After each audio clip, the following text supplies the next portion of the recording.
Chris, why are you laughing? Because we just got good Friday energy in here. Roy burnt his hand, and I can't wait to hear how. Fantastic. But we should get to that later. Let's tease that. I feel like people will stick around for that. You're laughing that Roy burnt his hand? I appreciate that. Well, no, I'm curious about that because Roy came in and was like, I burnt my hand. And when Roy says something, I'm like, I got to follow that. No, but not really, because like you said, Roy burned his hand. I'm like, what happened? Like, save it for air. It's like you're not really following it. You don't actually care what happened to Roy's hand. You're just trying to fill time on this show with Roy's trauma. Were you cooking, Roy? Yes, sir. That's exactly what happened. That wasn't my guess. I thought it was an iron. You thought it was a curling iron. Like, with what? Well, Exactly. There's no camera. It could be a curling iron, a regular iron, any type of iron, golfing iron, whatever. They all Golf burn. iron? Yeah. Yeah, I don't think that. Cast iron possible. skillet.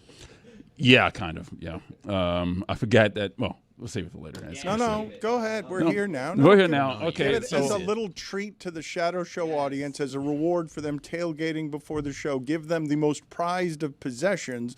Roy has come in, and from his mouth, content has spilled. All right. So, yeah, I had some tri-tip steak that I seared and then put in the oven.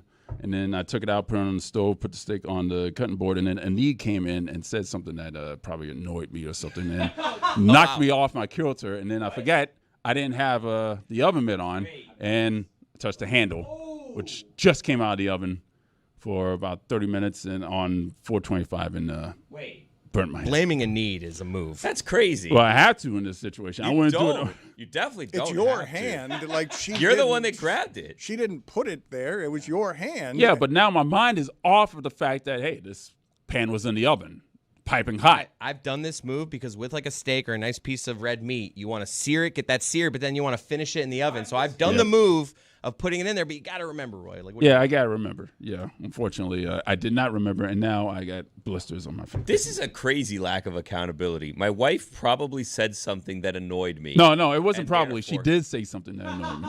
It wasn't probably. What was it? I don't remember. I got a burnt hand. It made me forget what she said. I don't know. Did you immediately blame her for it? Yep, I did. Okay. All of that sounds flawed. How? Well, you burnt yourself with your own adult hand and your own adult will and your own adult choices. You can react to your wife's annoyances however you wish to react. Many people don't react by immediately burning their hand. The story delivered. Sounds like a classic scene out of a 1970s sitcom.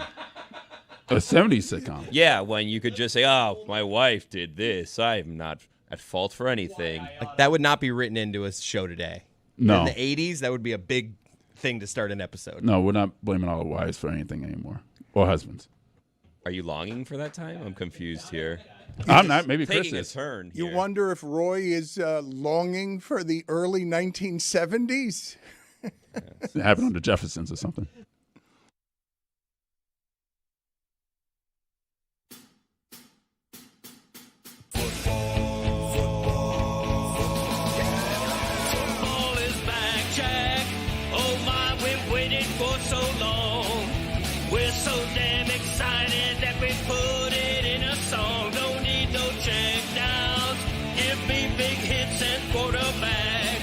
Your fantasy team from falling off the track.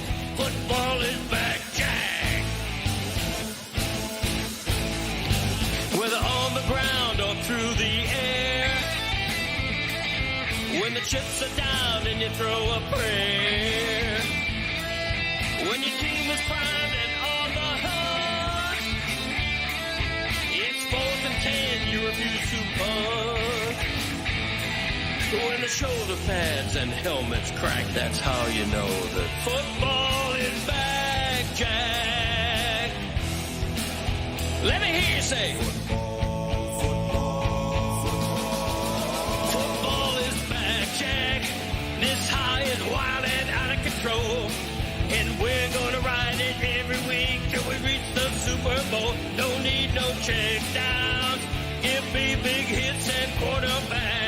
If you say this game's the best, I'll say it's a gag. Football is back, Jack. Football is back, Jack. Football is back.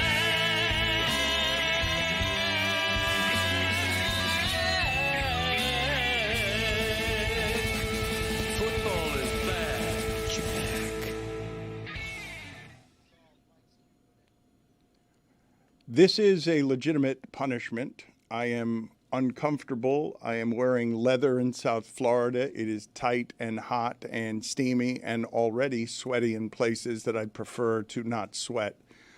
I am Jesse Gemstone. If it's not clear from the mutton chops that I am sure over the next 3 hours will fall off. And these sunglasses, I can't really see anything. Never mind being able to read my notes or the headset isn't in the right place. I'm going to have difficulty doing today's show because of this outfit that is swampy in nature. And look how happy Jeremy is. You're happy because I am honoring the audience by doing a punishment that's supposed to feel like a punishment, unlike Billy doing the Ted Lasso and just throwing on a phony mustache. That wasn't part of it. The mustache gained me an thank you. It was. He even said it goes above and beyond. We reached out to UD, and UD said that I think I have immunity the next 2 weeks as a result of that. That's not true. Oh. Yeah, you can't really make things up. And even though we're shorthanded and I can't actually see what it is Theater that of the this mind. board says, no, but it's not the theater of the mind when you're just lying. Well, I Like mean, there's been no evidence that UD actually is in negotiations well, but with I don't. anything. The We haven't evidence seen is him yet. the evidence is that I don't lie and I don't make things up, and so Me neither. No, you are perpetually doing that. Did someone take my lying penalty out of here? I can't actually see what it is. Saying there's no evidence that the UD thing is real. But okay, there will be shortly because I'm Same. When negotiating. he comes, he'll tell you that I with got a him. couple weeks off. Let's see here. You know what? I don't have a lying one here anymore. So. Did it ever exist? Who's to say? Minor penalty, 2 minutes. Personal foul. May have made that Personal up. and foul. You're going to have to leave for a second, even though we're shorthanded. All right. You're going to have to leave for 2 minutes because you're offensive. I want to talk about the baseball, and I also want to talk about the football. But the first thing that I want to do is celebrate that finally guest booker extraordinaire Chris Cody has tracked down a guest that we've been trying to get for, I'm going to say, 6 weeks. And do you want to give me any of the backstory here, Chris, before we show the video and who the guest who will be joining us in 20 minutes? How did you finally find him without giving too much away? I'd like the video to be the surprise on who the guest is, but how did it come to be?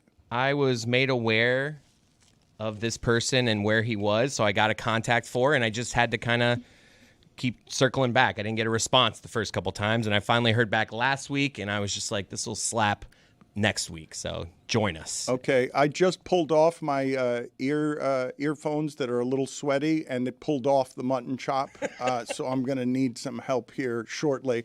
But let's go ahead and play the video for the audience, and for the audio audience, just know this is the ump who got hit multiple times with wild pitches and foul balls in his foul balls, and so we will be talking to him in about 20 minutes. But go ahead and play that video.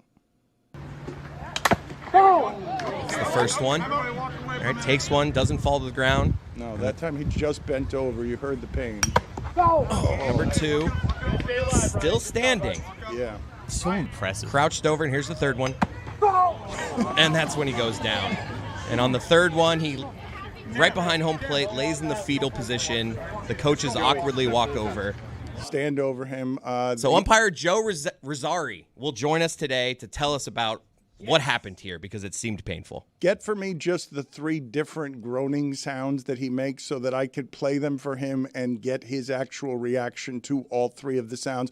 Play the entirety of the video again so people can enjoy. So the audio audience, which will not have the pleasure of these particular videos, and put it on the poll as well, Juju, at Le Batard Show. Is it always funny when someone else gets hit in the foul balls? But listen to how the escalating O's come gutturally from his nether regions.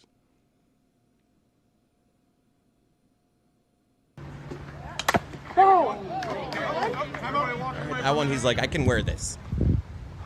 Number 2. Stay alive, Ryan. Good job, bud. The first 2 are Homer Simpson-ish. Yeah, the third one he's just done. I think it's important to note that this is definitely like 10 and under travel baseball. So this is not high school baseball. You might be thinking when you hear the ping off the bat and the velocity at which this is hitting this man in the nether regions. No. This is 10-year-old baseball for sure, and it makes it so much funnier. The umpire's name is Joe, but when the coach said, "The way to stay alive, Brian," I thought he was talking to the ump. But on the third one, I don't have proof that the ump is alive because he does go into the fetal position, not unlike, as I said, Tony when he hurt his hip trying field goals. I meant to ask follow-up questions on Tony, who says that he's suing me and Meadowlark, because I didn't ask him to do any of that. Like, I learned he was kicking field goals when he started kicking field goals. Like, I don't know how I'm responsible. Is this a Need's fault? Is this the fault of Roy's wife for annoying him that Tony hurt his hip? Because I didn't ask Tony to do any of that. Yes, it is. Okay, we will blame a Need then. She is a receptacle for our blame. I have the sound of the guy saying, "Way to stay alive, Brian." Stay alive, Brian. Good job, bud. I've got a lot of questions for this umpire, and I don't know how to tease something better than that. Like, I believe time spent listening. We're going to have a giant spike right now. Many times people tune in and they're like, Dan's there. Cody's there. I'm not interested. Or Stugotz isn't there. Or Zaz isn't there. I don't want to listen anymore. I don't want to watch anymore. But I believe this guest and a grilling of follow-up questions will make this guest someone that people stick around for. And when he sees you, he's going to be like, "I like this show." Yeah. The games yesterday, I do not blame the Padres at all for feeling like an umpire ruined their season, ended their season. The Cubs were in a position to Bartman. They were their pitcher, Keller, hit two batters after Xavier Bogart was given, just an end-of-season reaming by the umpire. That will not be a strike next year. They're changing Jeremy to robots next year, correct? Like they're changing to the ABS system, so you'll have a couple of challenges, which to me is the perfect hybrid between the two.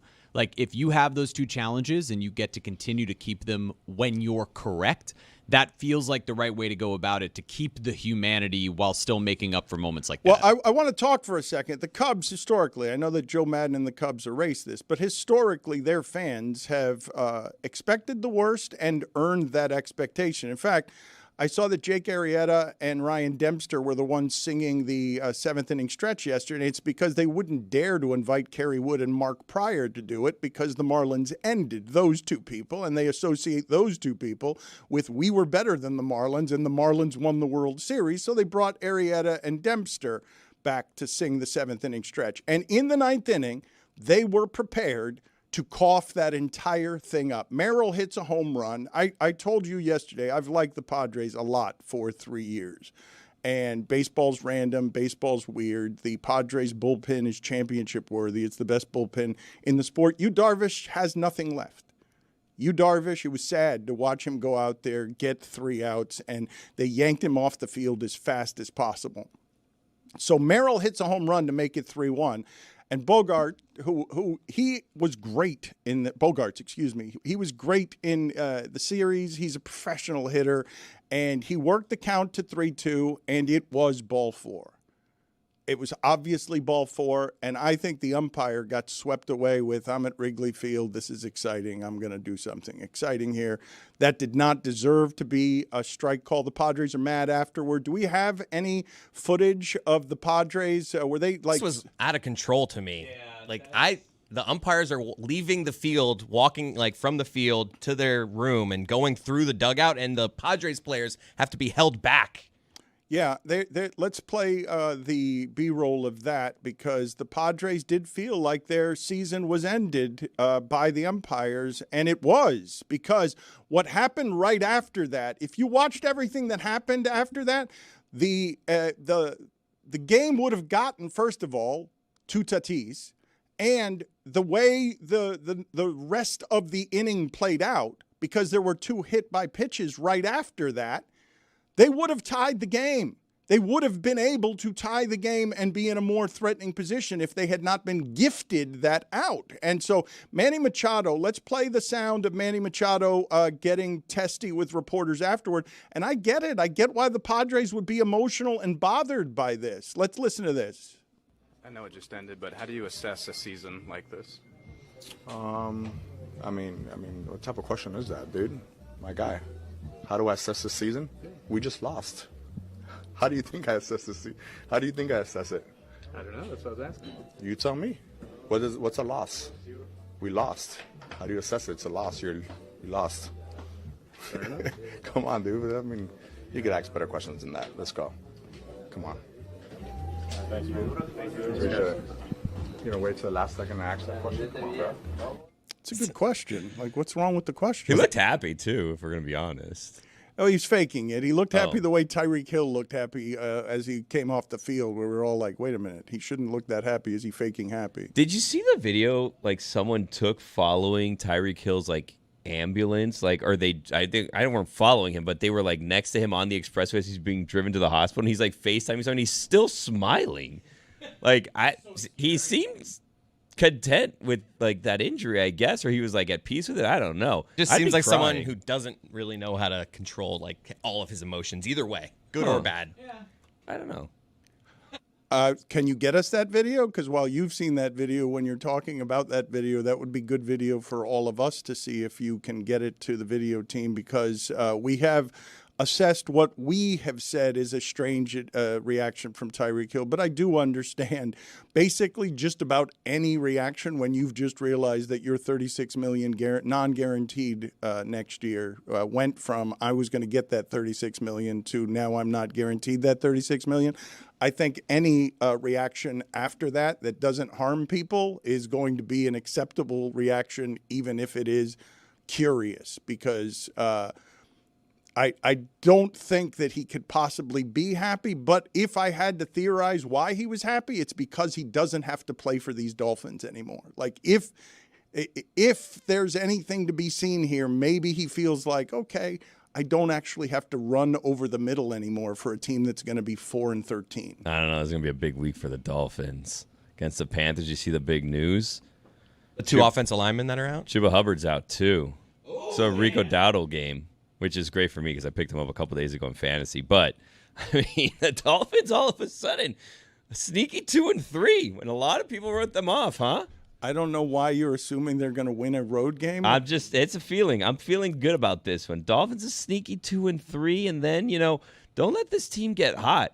Because if you look ahead after that, I mean, you may face the Ravens without Lamar Jackson. That's a couple weeks away, so who knows? The Chargers, obviously, that's going to be a test. Chargers are also missing two key offensive linemen. I'll keep bringing it up, folks. Well, that's 2 weeks from now. We don't know. We thought the Chargers were, a godly team, top tier, and then last week they kind of let us down. So keep an eye on the Chargers this week for a preview of what next week game is. And then there's the Browns.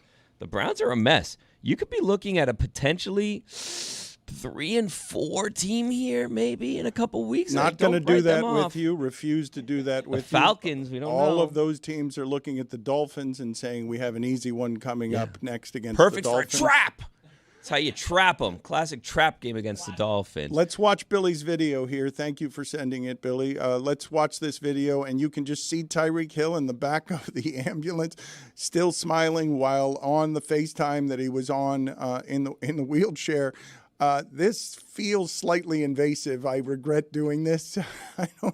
I don't think that whoever chose to fill their socials with "I'm going to chase this ambulance down." I don't think that person should have done that. Did you guys see the opposite angle? There was another angle of this same Tyreek video. It's definitely not AI. Definitely not AI, where he happens to fall out of the ambulance. Oh, no. Did that happen? Okay. I mean, it's a different angle. I'm not sure whether it Drew was didn't real or not. mention See, it. look. Oh, no. Whoa! Tyreek! Oh, no! Thank goodness for the wheels. That is definitely boy. not artificial intelligence. That is obviously It was a something nice that landing. He happened. landed nicely on. Is it bad to love AI? I think I might love AI. Put it on the poll, please, Juju, at Le Batard Show. Is it bad to love AI? The leg's going up, man. When you guys think, is his leg crooked? That's not right. Both of them. Oh, no. I regret doing all of that. I should have asked more questions before I followed Billy down a path. I should know better after all. I did have that video of the guy falling on the ambulance. That was not me. Okay, I just shouldn't have rewarded any of the behavior from anyone chasing down Tyreek Hill's ambulance. But when I think of surprising games this year in football, because you mentioned the Giants beating the Chargers, The Giants, I believe, in that game were less than a touchdown underdog. The biggest surprise point spread-wise, Jeremy, see if I've got this wrong, I think Cleveland winning at home as a 7-point dog against Green Bay was, until last night, the biggest surprise of the season. But what the 49ers are doing is really and truly unbelievable, because Kyle Shanahan's supposed to be bad in one-score games. Statistically, he is bad. He has Mac Jones starting last night, and it does make me wonder to see Mac Jones look like that after I see what he looks like in New England, what he looks like in Jacksonville. To see Mac Jones throw 49 passes and only 2 of them be truly inaccurate. To see Mac Jones walk into the stadium looking this way with his pregame outfit when he doesn't have, among others, he does not have his first wide receiver, his second wide receiver, his third wide receiver. He doesn't have his top tight end. He doesn't have his top defensive end. And obviously the 49ers don't have their top quarterback.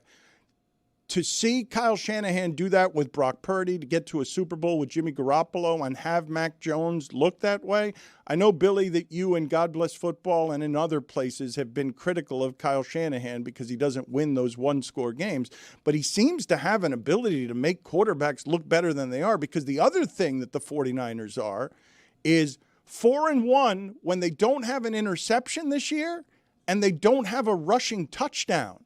So they have not had a rushing touchdown, they have not had an interception, and they're 4-1. That last night was the most impressive victory I have seen a football team have this entire season, because it doesn't make any sense that they would win that game. That's Mac Jones' reaction when he was asked about an interception he threw, and then he said the defensive guy didn't have to do anything. I threw it right at him. Did Bill Belichick ruin Mac Jones? Did Mac Jones play for Urban Meyer? Who was the coach of Mac Jones in Jacksonville that made Mac Jones look that constipated? And it's still a bunch of underneath stuff, but he was accurate on everything. 2 of 49 passes were inaccurate last night, and that's this crazy. Suit, though, like, I didn't know. When I saw this suit, I thought they were going to get their ass kicked, but then they win, so maybe he's doing something right here. Is that what kind of red is this? Is it magenta or something? What is that? So he's got a half red, half black jacket. He's got shoes with no socks on. It looks like it's a bit of a tuxedo bottom on the pants. The pants look a little bit high, too, do they not? With the stripe down the side, I think the red that's stripe. the style. It's scarlet, I'm being told. Scarlet red. Well, we're not qualified as a group to talk about anyone else's fashion, but this looks ridiculous. I'm with you. Jeremy likes it. I don't agree. I think he looks great. Yeah. Especially after the win. It does look better after you win a game like that. If he had gotten destroyed, it wouldn't have been good. Also, it was Doug Peterson, and it was last year that he was in Jacksonville. You guys realize that? That was last season? Okay.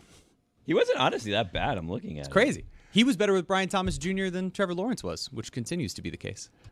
I'm going to say this again because I want everyone to see what's happening in San Francisco. No wide receiver 1, no quarterback 1, no tight end 1, no wide receiver 2, no wide receiver 3, no defensive end 1. And I want to get into the decisions made at the last part of the game. We'll get into it with Dominique Foxworth. He's going to join us later. Michelle Beadle is going to join us as well.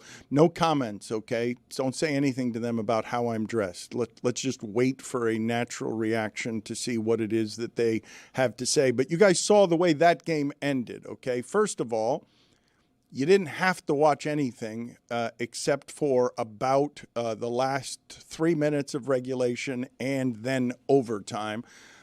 Matthew Stafford makes it look very easy late in the game. Puka Nacua makes it look very easy late in the game. That throw to Atwell late by Matthew Stafford was crazy good. But the Rams got the game won, and then Zaslow hates the punching of the football, but the punching of the football on the goal line with Williams knocks the ball out, and they kept going to Williams, and they went to Williams late on 4th and 1, and they should. He's great, but he was not great at the end of the game. He lost that game, and at the end of the game on 4th and 1, I'm not used to coaches going for it there still after all this time. I don't think a lot of them would have. I think a lot of them would have taken the field goal in the tie game, even though the 49ers have had the Rams have had kicking issues. And so I want to ask Dominique about all that, because maybe the tide has indeed turned, and it is normal to trust your offense above all things. But Al Michaels was saying at the end of the game, this is why you pay McVay big bucks. This is why you trust your play call. This is why you trust your quarterback. And I'm looking and I'm like, what I trust is Fred Warner is awfully close to the line of scrimmage. And Fred Warner knows what it is that you're going to do. And Fred Warner is not a blockable human being. And so they get stopped on 4th and 1 to end the game. And it's the single biggest surprise I've seen in the sport this year. Do you guys have a nominee for me on anything that, because Cleveland winning against Green Bay, but Cleveland was at home. Like, that's Stafford, and we know that's a good Rams team. Like, all of us would say that is a good Rams team, that the 2 losses the Rams have this season, they could easily be unbeaten. I don't know that the Falcons are very good, but they were 5.5-point favorites against Carolina, who beat them 30-0. That's Carolina winning anything 30-0. No, but Carolina's an easy game. They're going to make the Dolphins 2-3 this weekend because Billy's totally unafraid of them. Well, no, not just that. I mean, we mentioned the Browns real quick. They did, if you guys remember correctly, they made a quarterback switch. Dylan Gabriel's going to be taking over the helm. He's got a rough one this week against the Vikings. Who knows how that one's going to play out? I mean, it seemed like you probably lose that. Then you have the Steelers, a tough test. That's a rival of theirs. And then you may be coming into the following week against the Dolphins with questions again at the quarterback position. So, I mean, don't look too far ahead. Week 7 might be kind of a get-right game. A potential matchup of left-handed Hawaiian quarterbacks wow. Tua and Dylan Gabriel, so a real rarity. We have to stop right now, stop all things, because the great Joe Rizzari is now with us, and we've been trying to find him for a long time, and he has made himself available back in August as the home plate umpire. He was hitting the privates 3 times in one game. And I have a ton of questions. Joe, thank you for making the time. I am assuming that at this point you have shaken off all that pain, or has there been lingering effects? No, we've shaken off all that pain. All right, so let's go through these one at a time here. How many innings apart were these 3 horrible foul tips? Please watch this with us here. Actually, before you answer that question, just watch this with us, and at the end of this, just take me through your thoughts in general. Okay. Ouch. Hold on a second. We need the accompanying sound. All right, let's fix the sound here. Stay alive, Ryan. Good job, bud. Let's start it over. Let's start it over and play the whole thing for him again here from the very beginning so that he can see all of it and so that we can have the sound accompaniment.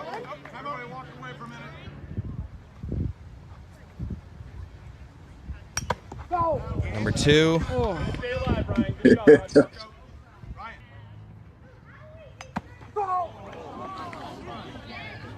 Joe, does that bring you back? Oh, yeah, that brings me back. So what happened? So when this happens, 3 in a row, one game, you're a grizzled vet in this game. I'm sure you've had it happen once in a game. You have it happen 3 times in one game. What happened to you afterwards? I have not.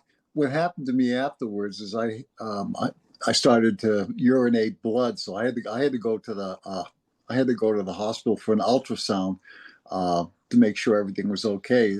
The doctor said, just don't get hit there again. I've got a ton of questions here. So how long have you been umpiring, Joe? About 35 years. How many times total before this game had that happened to you in 35 years? Twice. So in 35 years, you'd only been hit that way twice, and it happens 3 times in what game? So what was happening here? Was it the incompetence of the catcher? No, it was not. Every one of those shots were foul balls on the inside part of the plate. And it's very unusual for that to happen because usually if there's a foul ball, you get hit on the opposite side. But these were inside pitches, and it was not the catcher's fault at all. I mean, the catcher had no time to react on these. Do you wear a cup? Oh, yes. Okay, so, all right. So I assume the third of these is the one that hurt the most. Do I have that wrong? No, that by the time I took the third one, Dan, it was horrible. I couldn't even breathe. Did you continue, or did you stop umpiring and did they have to cancel the game? No, I continued. I took about 10 minutes just to be able to catch my breath because of the discomfort, but I was able to continue. And as a matter of fact, my partner, he's got bad knees. That's why I was behind the plate. And even Sunday, the next day, I was right behind the plate again. Wow. Look at that guy. Day later. That's just excellent. Hold on a second. You went to the hospital. Superman. You were peeing blood, and the next day you were back out on the diamond. Oh yeah. What are the rates? I used to get paid $15 a game to umpire. What does an umpire get paid to endure that? If for that age level, you're getting paid $70 a game to do that. So it's not that bad, but it's great. It keeps you in shape and just keeps the weight off. That's why I do it. I enjoy it. And what's the copay at the ER when you go? Like, how many games do you have to do to make up for that? It's probably more. The copay is more than what I got paid for the day. So by the time that you're getting hit the second time, are you still stinging from the first time? Oh yes, nauseous as all heck. Everybody, when they see the video, they assume that you're not wearing the cup, but even a cup doesn't give you that kind of protection. You still feel it. You still feel it. So I was nauseous by the time the second one came around. By the third one that came around, I was down and out. How long did you stay down after the third one? Oh, probably about 7 or 8 minutes. I just so nauseous, and I just had to catch my breath on that. Did you notice the general callous indifference of coaches who wandered over and weren't paying any attention to the fallen umpire? No, I was actually more concerned about what was going on with me. I couldn't pay attention. I got to tell you, all the coaches and they were all good. They were all concerned. Especially after the third one, and I'm laying there in a pile. So the coaches were pretty good. They came over, make sure that I was okay to continue. After the third one, I imagine the strike zone is wide open, right? Like anything that's anywhere near close, we gotta get out of here. Like I gotta get checked out here, kids. Well, it's the flinching. You train yourself never to flinch. As a good umpire, you don't flinch, but that day after the third one, my feet were very happy, and I was flinching like all heck. After the third one, did you just start placing your hands over your privates? Yeah, and that's a mechanic that we're supposed to use. Anyway, you're supposed to do that. You're supposed to leave your fingers dangling. So the theory is if it hits, it's going to hit your fingers, not break the fingers, and then just deflect it a little bit. But yeah, I was the biggest trick was not to flinch. So this is your fault then. No, I would like to blame it on. I'd like to blame it on somebody. The kids, the brats. Just the kids are brats. It's the kids' fault. You could say it. It was the kids' fault. Nah, those kids were good. The skill level that these kids have playing elite baseball is incredible. It's they throw hard. As a matter of fact, I believe on 2 of those, there was a 9-year-old girl that was pitching, and she threw hard. I think she's the one that did the most damage. Joe, parents, you hear a lot about parents like giving umpires crap. How often is that a problem with you? Have you had any wild stories? Oh yes, I got one. That's why I initially, when my assigner called me about when he called me, I thought it was about because there was I did a rec game, and there was a fight. 2 mothers going at it, rolling on the grass, fighting. That happened this past year, and that's what I thought about the initial call was. But it's incredible. The 2 mothers were going at it. The kid, what started was a kid got hit on the hands. He was swinging, which is a dead ball strike. So I called it. Now the grandfather that was there was going crazy. wanted to fight me in the parking lot. And this guy I'm 66. This guy was at least 5 years older than I am. He wanted to fight, and then the mother came over and started yelling at another mother, and the coaches ended up forfeiting the game. Both of the coaches, they were great people. They said, no, wait, this is just too much, and then the mothers started going at it, and the police came down and took the two mothers away in cuffs. So that was my yeah, I know. Did they not know the rules? Did you just keep telling them it's a dead ball? You can't swing. If you get hit, you swing. It's a strike. Yeah, you tell them that. You try to explain it. I usually don't talk to parents and grandparents, unless it's an informative type of thing. Well, they want to know, and I'll do that. But yeah, it was just horrible. I just couldn't believe it. I mean, a guy that wants to fight me in the parking lot, two mothers just literally rolling on the grass till the cruisers got there. But this is the stuff that we put up with yearly. No, it's $70, so you gotta it's worth it. You thought we were calling you though about that dead ball instead of your dead balls? Yes, that's what I initially thought. Dan. The situation that you found yourself in happened in the first time in what inning? The first time it happened, I think it happened in the first inning. Second time? Second time, I believe it was in the third inning, and then the third time, I believe it was on the fourth inning. All right, so this is a bad stretch, and the games are 7 innings long, so you toughed it out after that. And what were you feeling the next 3 innings? What can you, beyond the flinching and beyond the fear and beyond the general throbbing or numbness, what are you feeling the next 3 innings? Oh, just a complete nausea. I was as nauseous as all heck. I just couldn't, even though you're wearing a cup, you still feel it. So I was nauseous, and it was just hard. The hardest part was the focus, keeping your focus on the game.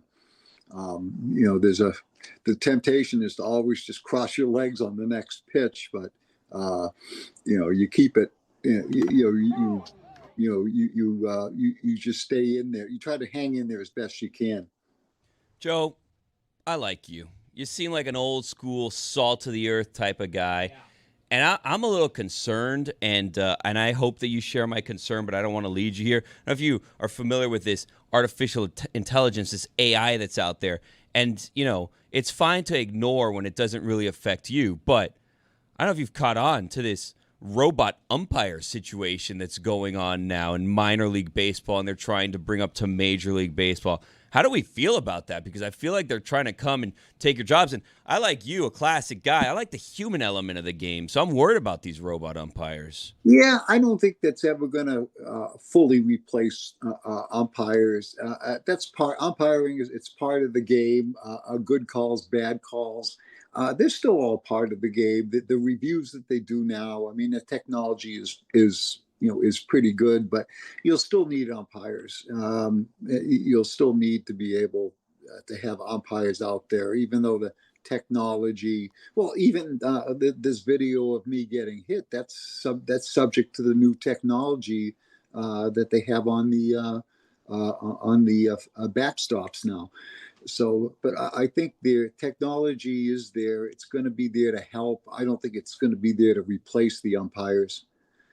I mean, it's part of the game, I think, right? Imagine a robot getting hit in the twig and berries. Not nearly as funny. Now, obviously, it's only funny because you're okay, but, I mean, it'd be a disservice, I think, to it missing. Let me ask you something as an umpire. How's your hook? Do you have a quick hook? Do you have a long hook? Like, what's the word that a parent or a coach or a kid has to say that Joe says, you know what, buddy, now you've gone too far. You're out of here.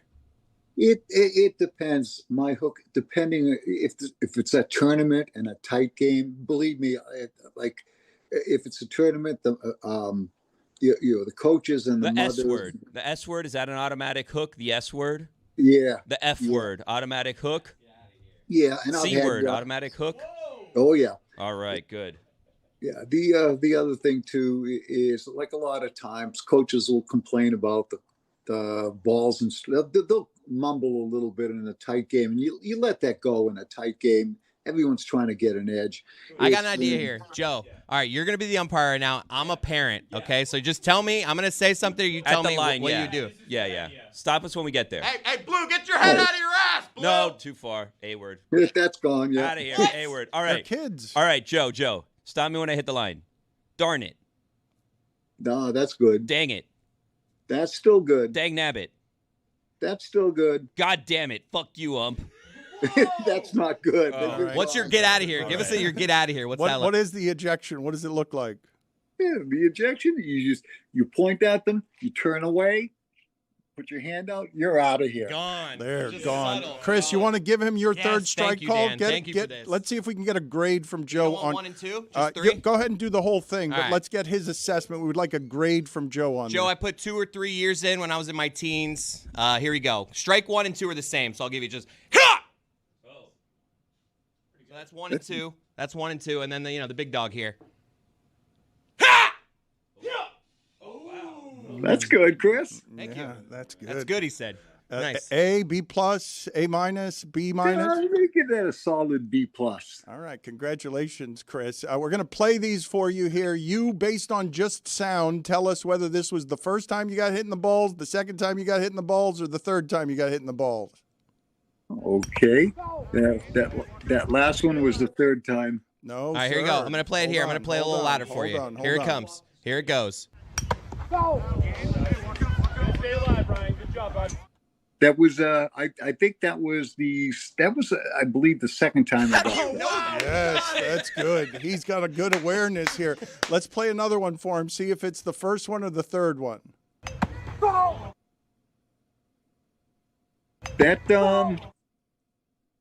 That I if I'm not mistaken, that's the first one. You're wrong, Joe. That's the third Joe, one. that's the worst of them. I'm sorry to say that. Yeah, that's when you hit the ground. But you can be permitted. You were in a state of disorientation and nausea. So it's And now guess what, Joe? You're out of here. Yes, you're out of here. Good seeing you, Joe. Thank you for being Joe. on with us. Real quick, before you go, did the umps steal the Padres season yesterday? No, I don't think so. You can't blame it on I don't think you can. Well, you can try to blame it on the umps. You're out of here. Get out of here.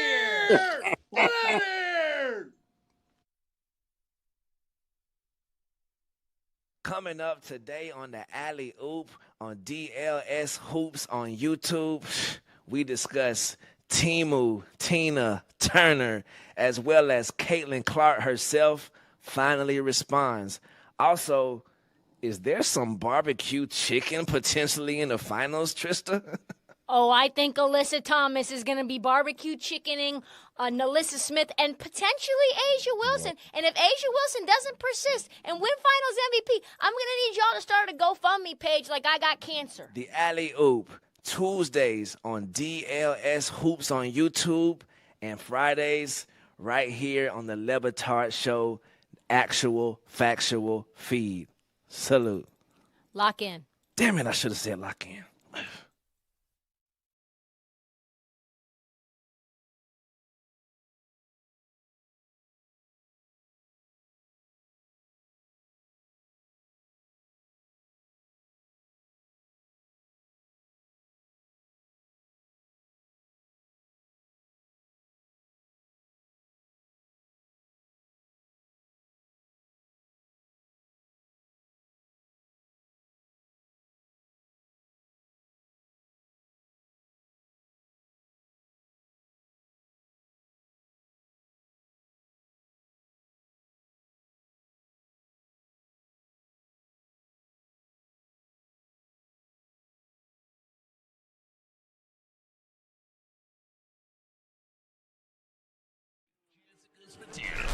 After a blank space on the calendar, Formula One is back in Azerbaijan despite its reputation for tight corners and narrow roads. F1 is putting a sprint race in Baku. On Saturday, Charles Leclerc is fearless in pole position as the sprint begins.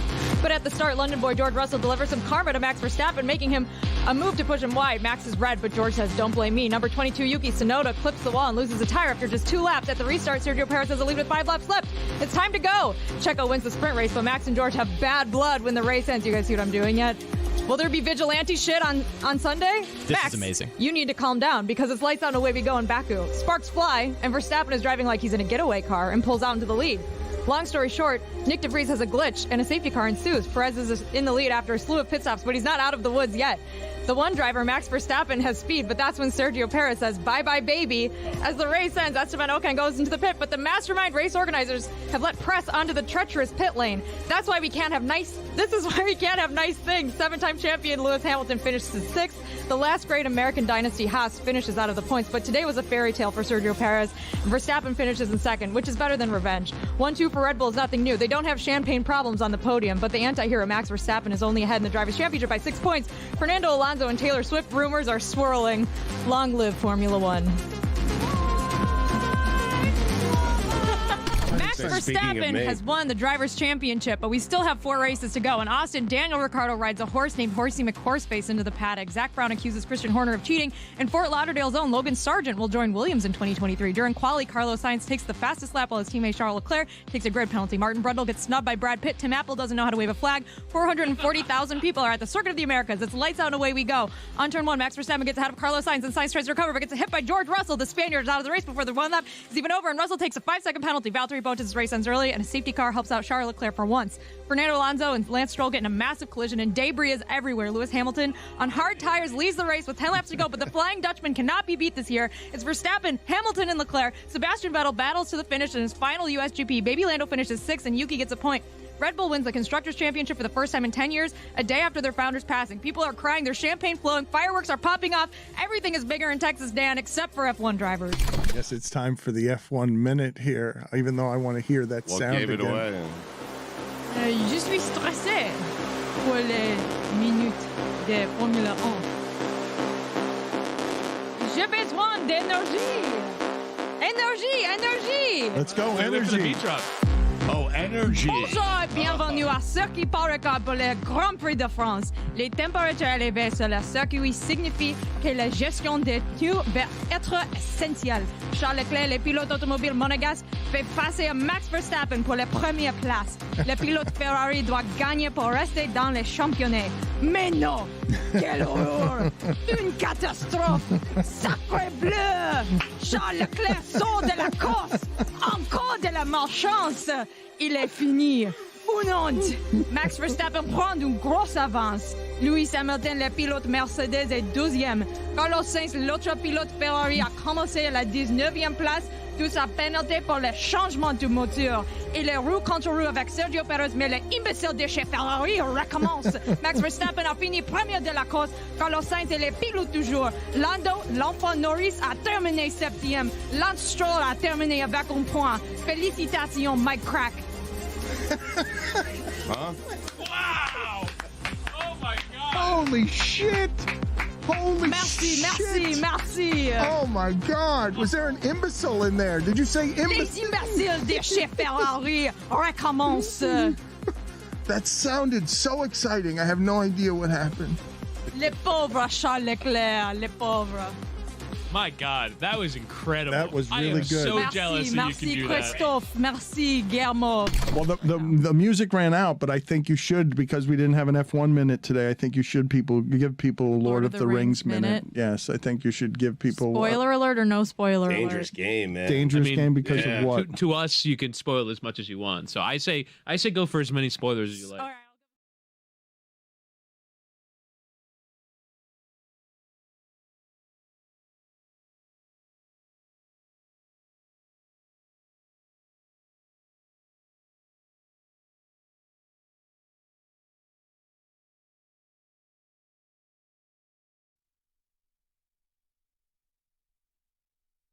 This episode of the Dan Le Batard Show was presented by DraftKings. DraftKings, the crown is yours.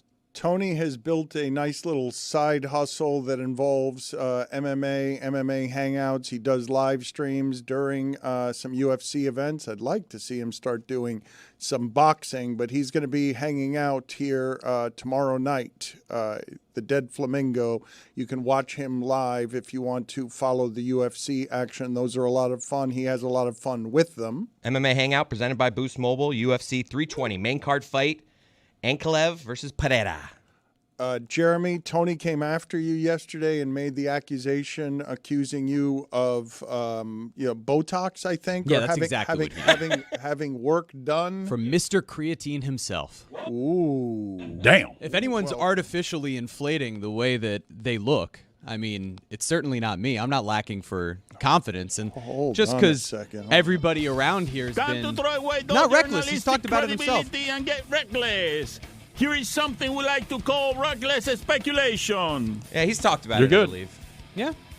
I'm just saying, I don't need anything to affirm myself. I'm good in where I'm at, You don't sound defensive. crazy. Yeah, you don't sound defensive. I feel confident in where I'm at. Everybody's been publicly kind of praising the way I look, which I don't love the way that works with weight, but I'll take it.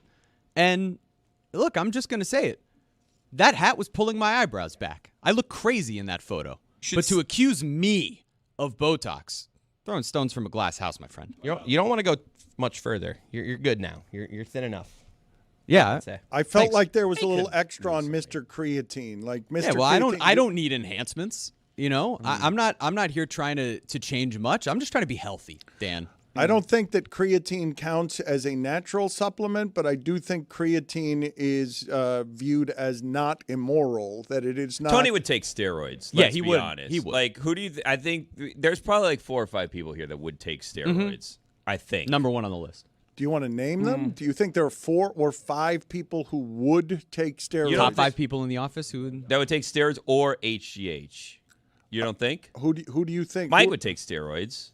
Mike Ryan or Would take Fuentes? steroids. Fuentes might take steroids. Fuentes strikes me as too lazy for steroids. I could see Fuentes taking steroids.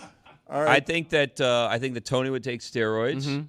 Mike Ryan for sure. I think Jeremy would take steroids. What about Dominique? You do. Dominique would not take steroids. He's a moral creature. He only accuses the Brian Flores Dolphins of being unethical. He does not. He has his dignity and his moral rectitude. Who do you believe, Dominique, would be our top 3 rankings on potential steroid users in the office here? Well, I mean, I think definitely Tony's near the top. The idea of someone being too lazy to take steroids, wow. I mean, I thought the point of taking steroids was so you didn't have to work that hard, Fuentes. Like, what? Like, you're too lazy to cheat? That's a level of laziness that I didn't know existed. But yeah, I mean, I think Mike cares about his appearance, but I think Mike has a little more integrity than that to take steroids. I really think it's just Tony. Like, Tony's the only one. I think high school baseball, Chris would take steroids because other people were taking steroids, but then he wouldn't follow up with like the next cycle, so it wouldn't be super effective. He would get those steroid boobs because he just did like 3 cycles and then didn't finish the job. The steroids, man, like I think I was naive and thought no one was using PEDs while I played, and like anyone who was using it got caught. But then I got older and started to realize that they add new substances to the list almost every year. And that, like, for all leagues, they add new substances almost every year to the list. So I'm like, well, why do you need to add that? Probably because you found some of that somewhere. You're trying to keep it out the league going forward. And then the HGH testing is just too difficult to keep up with because you got to do like blood testing and all that stuff. So I don't know. I feel like I left some money on the table. Yeah, do you look back and say, man, I should have done steroids. Everyone was doing it. Like, what was I thinking? I mean, with HGH, it like increases, everything grows and like increases your chances of cancer and stuff like that. So I kind of don't really have any regrets, honestly. I wish that no one was doing it, but it was also like the thing was you could get an exemption for like certain amphetamines. So like people would have, who had ADHD would get an exemption, but it's essentially you on speed. So like you can get a prescription and then and that was for the NFL, so that you could use like Adderall or something like that. And there is some performance enhancing like nature to having that. Even if you're not including the physical part, it's like a mental focusing that could help you that a lot of guys would use back when I played. I don't know if they're still doing that, but it was a thing. You can't even get smelling salts anymore. You got to bring your own salts, they say. So, like, not to make light of this situation, but, like, was there, like, a doctor that you guys knew you'd go to, and the doctor would be like, okay, Dominique, we have to, and you'd be like, what? And you just, like looking around the room and like, oh, well, Dominique, I guess he has ADD. Like, we got to give him something here. I mean, I don't know. I didn't meet that doctor, but we had team doctors. But I guess to get a prescription, you'd have to go to an outside doctor. But the harder part, I think, was getting exemptions. I think the league wasn't just like giving exemptions to everybody. So to get an exemption, that was the more difficult part. But I imagine, like, of all the doctors that there are in the world and how football obsessed we are, you probably just had to go to a doctor and say, hey, doc, having a hard time concentrating. You want us to win this weekend, right? Ricky Williams talks about doctors going down, or not doctors, but flight attendants going down on the team flight on the way home with just a tray filled with all sorts of pain pills on them. I would imagine that you found yourself surrounded by a resplendence of pain pills, no? No, honestly, like I saw some crazy things on some team flights, but the tray of pain pills wasn't it. Like there was guys needed, like there is some need for that stuff. So I'm sure there were people abusing it. There people abuse everything in this world. But the doctors and the trainers knew the guys who needed the stuff, and then you would get it as you were going back to your seat, because they would be like in the front of the plane. But it wasn't like, and it'd be like in a bag, it'd be discreet. It wasn't a big thing. People walking through the aisles with trays, I feel like some 1960s stuff where they were smoking cigarettes at halftime. That seems wild to me. Wild things you've seen on the flights. Go on. Oh, yeah, I'm not telling. Fights, stuff like that. Yeah, all the rest of that stuff, nah. You're not getting that out of me. Well, I'll tell you in private. I'm not telling people on this broadcast, but yeah, fights. We'll just leave it at that. I'll call you later. Dominique, earlier today, Roy revealed that he burned his hand, and then he went on to blame his wife for saying something that upset him and distracted him, and then he grabbed a hot pan without the glove on because, again, it was his wife's fault for saying something to him. That's right. Do we believe that it was Roy or his wife's fault for burning his hand? Well, I mean, I think we all know that it's Roy's fault for burning his hands. I mean, I don't think Roy was blaming her. He was just explaining the circumstances for why he ended up being distracted, right? No, he was blaming her. He said it was her fault. I was explaining how much of it that it was her fault. That's I mean, it depends on what she said. Like, what did she say? Did she say something absurd? That is, I mean, I don't remember because I burnt my hand, Dominique. Okay, so it wasn't that big. She's like, the Panthers are missing the playoffs.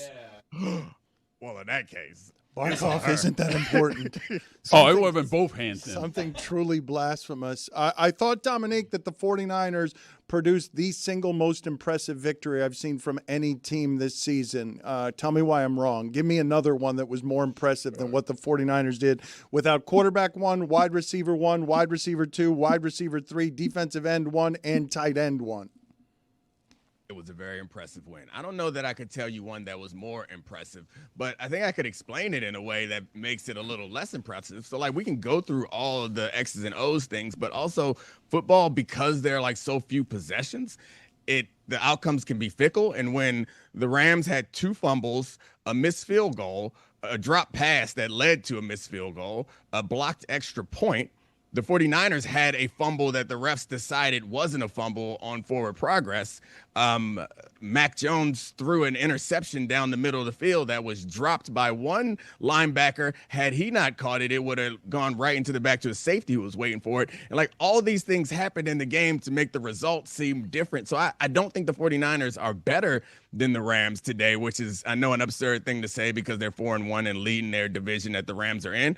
And I don't think that the 49ers played better than them overall last night. But all of the pivotal kind of, it could go this way or could go that way type of plays that decide a game. When you fumble in the red zone, you have a pitch that bounces off a running back's face. All those things went in the 49ers direction. But, I mean, McCorkle still did. I mean, he played well. He had the two-face suit on. That's a big night for McCorkle. There just haven't been that kind of surprise in the league. I know Cleveland beat Green Bay, but to be an 8.5-point dog, to be that injured, does Kyle Shanahan have some sort of secrets when it comes to helping quarterbacks be better? Because while you mentioned that Mac Jones did have some bad throws, it was by percentage. It was only 2 off-target throws, according to PFF, on 49 dropbacks. Yeah, PFF is a great resource, but one day I want them to release like the play-by-play grading system because I've had some disagreements with them over the years where people that I thought had good games, they said had bad games, but that's a whole nother conversation. I think Mac Jones was really good last night, and the one bad throw that I'm talking about wasn't the problem. But it seems that what Kyle Shanahan is able to do is through formations and motions, he makes the things look more complicated to the defense than they are to the quarterback. And the Rams have like a marriage of things on their defense that don't match up really well. They have small corners who haven't performed very well and a really great defensive line. So, like, if you have a really good defensive line, you'd love to have big corners who are comfortable pressing, or good corners who have great lateral movement who can press to buy you an extra 1/10 of a second, 2/10 of a second for the pressure to get home. Because they were winning up front, but they were getting rid of the ball so quickly, and they were attacking the linebackers and the cornerbacks, which are kind of the weaker points of the Rams defense. So I think from a scheme standpoint, I'll give Kyle Shanahan a ton of credit because it never looks that hard for his quarterback. It never looks that confusing. The reads seem pretty obvious, and they attack horizontally, which I think creates like a higher percentage of success. If you're going like vertically down the field, it's harder to have success on those deeper passes. So they like stretch your defense horizontally, and they attack the weak parts of every defense that they play. But the things that they do from week to week, the pre-snap look might look different, but in the games, they're kind of doing the same things, and the quarterbacks and the receivers get comfortable with it. If Shanahan had lost that game last night, it would be 19 times that his teams have blown double-digit leads. That's by a factor of like 10 more than any other coach in the league. What's happening, playoffs included, what's happening there? I mean, I think he gets conservative. Like he's a conservative type of play caller. What I always kind of respected about Kyle Shanahan was he doesn't want to get the third down. It feels like the way he calls his plays is like, I don't want to get to third down.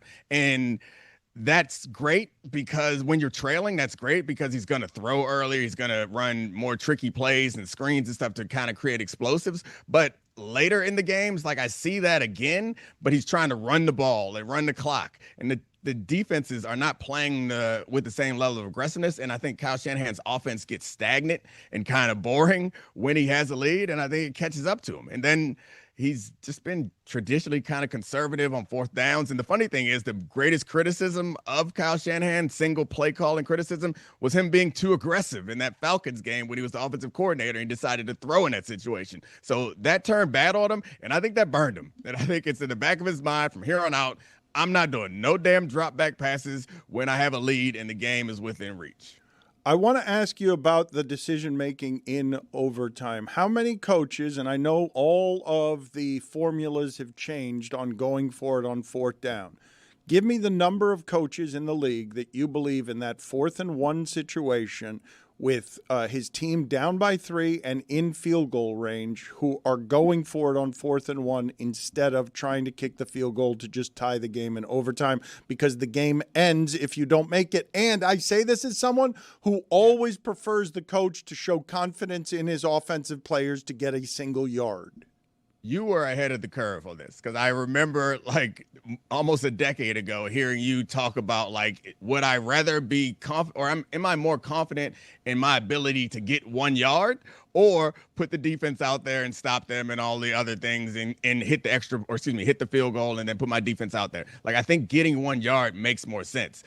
I wish I could give you an accurate answer, but the times are changing and they still are in flux. I think we are moving to a point where the vast majority of the league will go for it. I'm not sure if we're there yet. I think in that situation, there are a lot of things being weighed. But when you're the better team and you're at home and you expect to win, I think almost 100% of coaches in that situation would go for it. If you're the 49ers in that situation and you're on the road and you're dealing with a ton of injuries, or like the Cowboys is a good example when they were playing the Packers. I think the Cowboys were perfectly fine with a tie at that point. I think the underdog in those situations and the road team might be more prone to do it. But most of the time, it's like we can get a yard, especially when the offense is your strength. Running up the middle, that's a little bit predictable. But I still think most coaches would go for it in that situation. Give me the names of players you believe to be better defensive players than Fred Warner. Better. That's a tough one. Myles Garrett is probably more impactful, and the same way Fred Warner is versatile and can impact the pass and run. I think the reason why Fred Warner is so special is linebackers have gotten smaller, and Fred Warner is one of those guys. And so offenses have started to get bigger linemen and try more aggressive downhill rushing attack in order to like attack the fact that we're getting smaller and the linebackers to be able to cover guys and run down the outside zone. But Fred Warner is someone who is a smaller linebacker, but still plays the run with a physicality and aggressiveness. So like when we hear people saying we're devaluing running backs, we're devaluing off the ball linebackers, not the right ones. The right ones are as worth it as anyone, especially, and I think this is the reason why Fred Warner exists and is in San Francisco, is because Kyle Shanahan and Kyle Shanahan's disciples are like intentionally week to week. I think the first thing they look at is what linebacker can we attack? Is he small so we can run at him? They do that every week.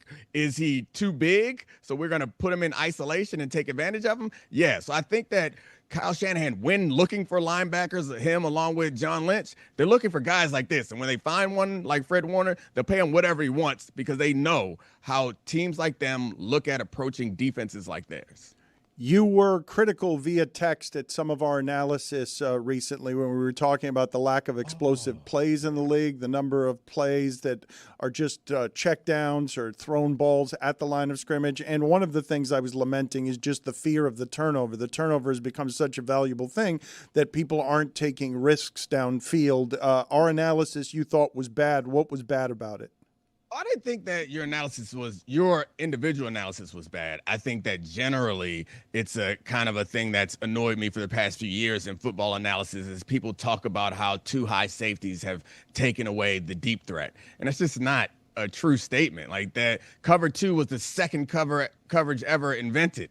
Like there are ways to attack the honey holes on the side, deep middle. Like you think of those seam passes that Dak Prescott throws all the time down the middle is like, those are designed to beat cover two. Cover four it's wide open to posts and deep digs. Like there are ways to attack all of these coverages. You can do a speedo concept, a dagger. Like there are tons of ways to attack the concept. So I think that if explosive plays are down, and I looked it up, there were 111, I think, last week explosive plays against two high versus 150 versus single high. So it just like kind of feels like wrong analysis that a lot of people have been propagating, and it felt like you guys were kind of doing the same thing, which is not your fault. But I think it's important to be clear that if explosive plays are going down, it's not because people are playing with too high safeties. It's for whatever reason. It might be the risk aversion to turnovers. It could be protection. It could be lack of playmakers. It could be quarterbacks' inaccuracy. But I think the explosive plays can't really be stopped by. And like single high, you can play cover two, sounds like a better coverage, but like single high, you can be playing cover three, which is three guys deep, which you would think means that it's even harder to get big plays. But we don't think of cover three the same way we think of cover two. Man, where have I been? I've never heard honey holes before. Is that a spot on the field? What other delicious areas of the field are there?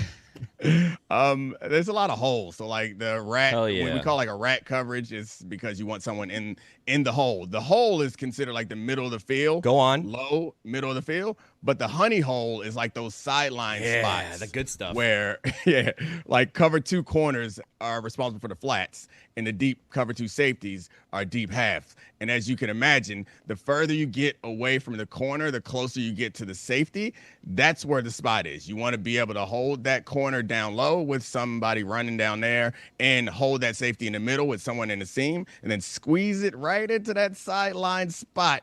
It's a honey hole. You'll recognize it. Little sugar slot? Where's the sugar slot at? I think that's for a late night show.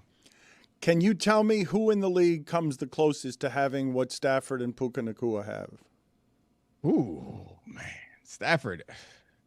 It wasn't on display fully last night, but I'm sure that you guys have seen the highlights. I think I laughed a few years ago when he won the Super Bowl, and Dan Orlovsky was saying that he's a future Hall of Famer because he won that Super Bowl. All right, let's not get carried away. But if he could put another Super Bowl on his resume, the highlights that he puts out there, maybe it's East Coast bias. We don't talk about him or celebrate him as much, but he is incredible. What someone else who has that. Like Burrow's injured, I would look at those guys. I was saying Goff and St. Brown came the closest to me in terms of having just the timing, but it's not like what Nakua and Stafford have, and I'm confused by the fact that they've been able to turn Nakua into exactly what Cooper Kupp was. Yeah, I'm shocked by the ability or the season that Puka Nakua is having so far. And I'm not shocked because I don't think that he's good, but it's been incredibly impressive. And I think it's the combination of a bunch of things. We talk about football and all the many variables that could go wrong or go right to make things work out. I think it's the combination of Puka's like unique body type and athleticism and the coach and the quarterback and having Devontae Adams on one side. Like all those things come together in them. They have probably the most effective rushing attack in football and a play action scheme genius, and you can get it to Puka anywhere. Like he's not quite Tyreek Hill, but in that way, it's like I can screen it to you, I can deep pass you, I can deep in, I can deep out. You can run lead block on an ISO, which then sets up other play actions and matchups against linebackers and safeties that are certainly overmatched. So I think it's all those things combined has kind of made this perfect storm for Puka to be right now the best receiver in football. Dominique, can you clarify or clear up, I guess, a debate we were having earlier this week on the show? Now, my football career was tragically cut short, so I don't have as much of the respect as someone like you did who played in the NFL. And Greg has been covering, the NFL for years and years, since before, mergers and all that. So, like, he's a historian of the game, but people also somewhat think that he's a kook. And I think you're the perfect person to kind of settle this debate as a former Maryland Terrapin here. Greg was saying that the helmets used to be made of turtle/tortoise shell. Dan is disputing that claim. As a former Terrapin, can you confirm or deny that there were turtle shell helmets at some point in time? I've never heard that there were turtle shell helmets until I was listening to Greg Cody say that. But I mean, I wasn't watching football before the merger like Greg Cody, and I wasn't covering it. So maybe, I don't know. The internet also, I think, has no recollection of that. But there's AI now. You go to Google AI and it'll tell you anything you want to know, basically. It's honestly like the searching has basically become, how can we make you happy? It's very like people pleasing. It's like, what result do we think you want to hear? That's what we're going to give you.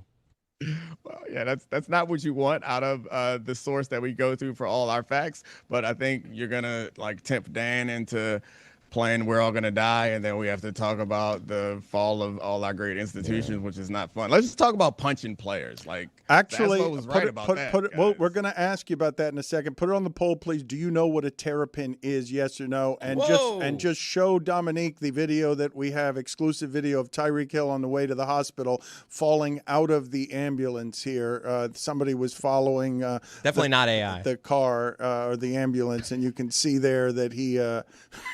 Criminally underreported that story. You would think this is be all over ESPN. I don't understand why this isn't a bigger story. Well, probably because he landed softly. Yes, that's probably why it's not a bigger. That's unfortunate. It is. Thoughts and prayers to him It is unfortunate. Yeah. You need your medical team. You need to. I think they would trust him more than that, but I guess Tyreek Hill becomes less valuable when all of a sudden he can't run routes for you, so people will become careless that way. I want to play for you here. You've been following the Pablo Torre finds out coverage of the Clippers scandal. And Ramona Shelburne was on a radio show in Los Angeles, and this back and forth took place. Tell me what your thoughts are here. Ramona Shelburne, of course, the ESPN reporter, an exceptional journalist. She's the one who did the interview with Steve Ballmer. She's the one who asked some of the toughest questions at Clippers Media Day. Listen to this. And I asked questions. Then I could have kept going, but somebody kind of reached out and grabbed the mic from me. Somebody from Clipper PR? Yeah, and was like, okay, you're done now. And then it went to a team reporter, a team TV reporter who asked about being healthy during the offseason. And then the next one was like the team radio person, and they asked another question that was more basketball related. Right. Then it got back to, I think, Law Murray from The Athletic, who asked an aspiration question, but it was something about how do you not make it a distraction or something, and he gave a whatever kind of answer to that, so and then he was done. It was fluff at the end. Then it was done. And I will say this: it's important to note because people are like, "Why are you the only ones asking? Why were you the only one asking those questions?" there were 5 or 6 other reporters in the room. Chris Mannix from Sports Illustrated, Beth Harris from the AP. All that were going to go Steve down Henson the same from LA line of Times. questioning that Janice you Carr, did. OC Register. We had all talked before the press conference, and I said, okay, so we're all going to ask aspiration questions, right? Because this is his first public statement. Right. Like, whoever gets this, like, let's tag team. You know, like, whatever. Sure. Listen to whatever everybody else asks, and let's make sure we ask. We got to cover all the bases here, because this is probably the one and only time he'll address it. And they all had their hands raised, and they weren't being called on. Chris Mannix said that was true. He tweeted that, and Pablo Torre says, quote, 5 to 6 other reporters wanted to ask follow-up questions in the one setting where he might ever have to talk about this, and seems like the real question is why they didn't get that chance. Yeah, I mean, journalism, at least in this particular case, seems to be somewhat alive, and the camaraderie of the journalists seemed like they had a game plan in a way that the Clippers did not. What I was surprised by, and I'm sure it's pretty obvious to most people, is how poorly they answered the questions that were asked of them.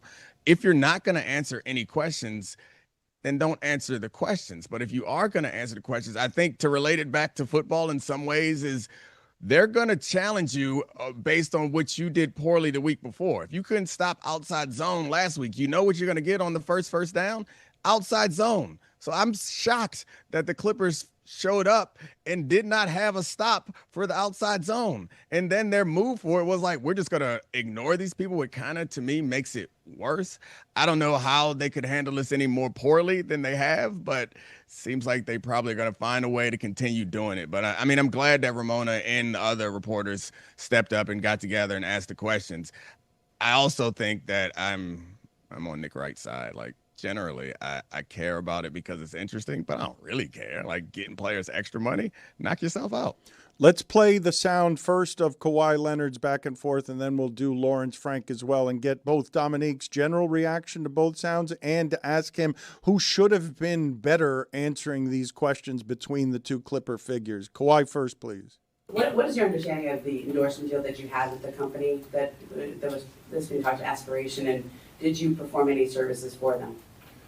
When you say understanding, what do you mean? Like of the contract you signed, how much money you were to receive, what you were supposed to perform for those services? I understand that full contract and the services that I had to do. Like I said, I don't deal with the conspiracies or the clickbait analysts or journalism that's going on. So that's what it is. Well, I think the allegation was that you didn't perform any services for them. Is that accurate, or did you? I don't think it's accurate, but it's old. This is all new to you guys. The company went bankrupt a while ago, so we already knew this was going to happen. So you were named as like the largest creditor in the bankruptcy filing, right? Did you actually get the money that was owed to you in the contract, or? No. But the company went belly up. It was frauded, as everybody knows. If you want any more questions or more details about that company, you need to ask the owner or whoever else is involved in the fraud that went on. Right. I think they said they owed you $7 million or something, right? I'm not sure. I gotta look back at the books, but no, it's more than that for sure. Do you have any idea of how much you actually made on that? No, it was like 2, 3, 4 years ago. His game plan was to say this is old news or fake news, and this is Lawrence Frank. He's the president of the Clippers. He was just as bad. Has Dennis Robertson, Kawhi's uncle, ever asked for any extra benefits that wouldn't be allowable under the NBA salary cap directly to you? There's been a lot coming out about his asks. Yeah, look, Dennis knows the rules, Kawhi knows the rules, Mitch Franco knows the rules, and we know the rules. Is that a yes or a no, though? Yes, we all know the rules. What are your thoughts there, Dominique? Well, to your question, I think I would expect Lawrence Frank to be more prepared for that. And his answer was even worse than Kawhi's, which I felt like wasn't very good either. Like, Kawhi, I don't handle those things. I hire people to take care of that for me. If you want to talk about a pin down, ISO, how I get to my spot on the ISO, or on the elbow, then that's fine. How great I am at defense, my knee health. If you want to talk about those are things that I'm intimately involved in. These other things are not. You should talk to someone else, the general manager or someone about that. So would you like to talk about the prospects for this season for me and the team? And for Lawrence Frank, the idea that he thinks that the right answer is to say that I know the rules and then not respond directly to the question, it just makes it worse. Like, his answer is, all this stuff is under investigation right now. I wish that I could give you more information. I'm learning of some of these things right along with you. Would you like to talk about this season coming forward? And answer every question about aspiration just like that. I don't get how that's so hard. Yeah, it's not actually. I'm going to get to Cam Schlittler in a second. A very unfortunate name for that guy for a number of reasons, by the way. It's Schlittler. That's complicated because of the shit, because of the Hitler, and right in the middle of it, an L, which a pitcher never wants anywhere near his name. But yesterday, Schlittler ends up with double-digit strikeouts. He's never done that at any level of baseball. At single A or double A, triple A, it's never happened before. He's in his 85th day. He's a rookie. And Jeremy has top 5 unfortunate names anywhere in baseball or just all of sports? Just in sports generally. Schlittler was so good yesterday, but it's almost impossible to be that good with that name. So OLI, Danny Woodhead. The tabloids did the headline today, Holy Schlit. Oh, that's really good. But Wood and Head together, not great. Dylan, number 5, Dylan Bundy. I don't know of a lot of Bundys other than Ted. That's the main one that comes to mind. Al. Number 4, Randy the Big Unit Johnson, which Ian Carmel has pointed out means horny the big penis. Number 3, Good name. Why are these bad names? Clinton Dix. I mean, Clinton Dix is no one wants any laughter around that. Yeah, it's just, it's unfortunate. James, don't call me Jim Jones. And number 1, Cam Schlittler. What are your thoughts on that list, Dominique? I mean, there are a couple names in there that were bad, but I feel like the majority of those names were pretty awesome. Like, Clinton Dix. Great awesome name. Also slightly unfortunate. I'm not saying they're bad names. I'm saying they're unfortunate names. Well, I feel like you put them in community with Schlittler. Like, Dan just laid out all the reasons why Schlittler is a problem, but I mean, I'm not gonna lie, I have no idea why is James Johnson in there. James Jones, Jim Jones. Yeah, but you turned the Kool-Aid. Chris Berman at the end there. You're like, James, don't call me Jim Jones. I felt like I was watching James Sports Jones Center is like Jim Jones. What do you want from me? It turned into a Sports Center anchor. Who I am at my core, guys. Berman's what I was meant to do, and instead I'm here. Whoa! Major penalty, 5 minutes, swooning comedy. James, don't call me Jim Jones. You try. You just put in an effort. Sometimes don't try. And then you get accused of Botox. I know that this shouldn't have surprised me, and it was news that we expected, right? Because we saw the news that ESPN wasn't going to be doing baseball anymore after this season. They were losing the baseball rights, right? But when it came out a couple days ago that the Home Run Derby is going to be on Netflix next season, I felt so weird seeing that, because Berman hasn't done the Home Run Derby in years, but that's just one of those things that's gonna feel weird. That's the line for you on streaming. We've reached your line. Yeah, Home Run Derby on Netflix was kind of like, I don't know about this, guys. No one else cares. That's the type of thing. No, I mean, that's the type of thing that should be on Netflix. I agree with you that it feels weird, but that's the type of event that you should put on Netflix, that you can make it weirder and less connected to real sports and more fun. I think that the dunk contest, all those things, put them on Netflix, make them fun and crazy, because I don't know, I feel like those are not the things that I'm trying to watch normally, right? I guess I'm just trying to figure out how is Netflix gonna force Harry from Too Hot to Handle onto the Home Run Derby coverage, and am I gonna be bothered? But we're already here with football games. The football game being on Netflix didn't do it for you. This is what this is just honestly. Can I tell you something? And Dominique, you may disagree with this. I don't really care what channel football games are on. Like, I'll find the game and I'll watch it, and I don't know the difference a lot of the time. And especially like Netflix, where they just go and get people from every other network anyways. It's hard for me to know once I'm like 2 quarters into the game, like to remember where I'm watching it and really care about it. I had a hard time because of I changed cable systems. I had a hard time the other day finding the NFL network for that Sunday morning 9:30 game. Like I did not enjoy the process of trying to locate it just because I changed cable systems, and not all the cable systems have NFL network. So what's your new? So I eventually I gave up and switched over. Well, I don't make commercials for anybody, but like there's some that are more efficient than others. Like I don't really have those problems anymore. There was a stretch there where I couldn't find anything and I was confused like an old man. And then I got some YouTube TV and I can figure it out. It's like the apps are pretty obvious. Yeah, like my cable doesn't have numbers for channels. Like it's not like channel 400 and this. It's just this is the network that I want. I'll just like find it alphabetically. I'm going to keep this conversation going with Michelle Beadle in a second, but during the game yesterday, McMahon, the Yankee third baseman, flipped over the dugout catching a foul ball, flipped into the Red Sox dugout, like just really hands on the floor, legs over his head, and only one Red Sox helped him. All of the other Red Sox scattered because you don't help the opponent. What is your thought there as a decent and kind human being, but also a competitor, on what you should be doing if you're the opponent there? Well, he's going over the top to get an out, right? Yes. Man, better figure it out. Figure it out for yourself. In the playoffs? Yeah, I can't help you. Sorry. I always think about this when in football, when guys are like running uncontrollably towards the sideline, like on their own sideline, someone will jump in to try to stop them.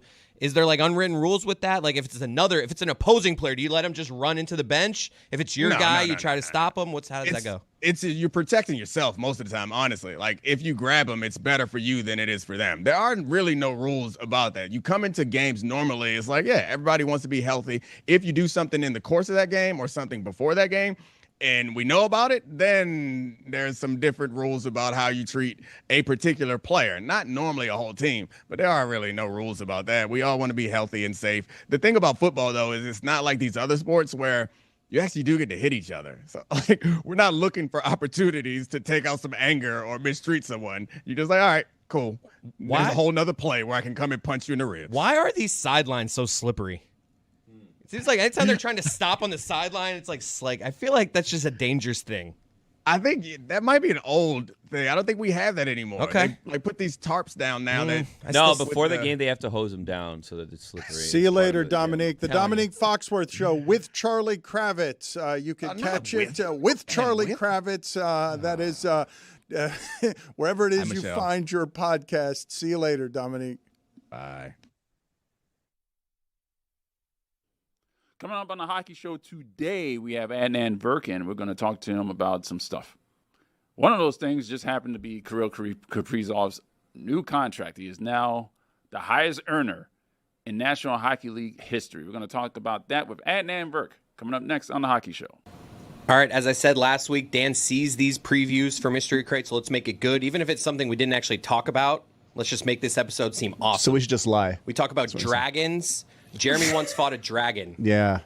Imagine Dragons. Yeah. One of the Imagine Dragons. Jeremy's part of a harem. He's in a harem? He's in a harem. That's actually true. Yeah, that's crazy. We did actually talk about that. Mm-hmm. Hi, Dan.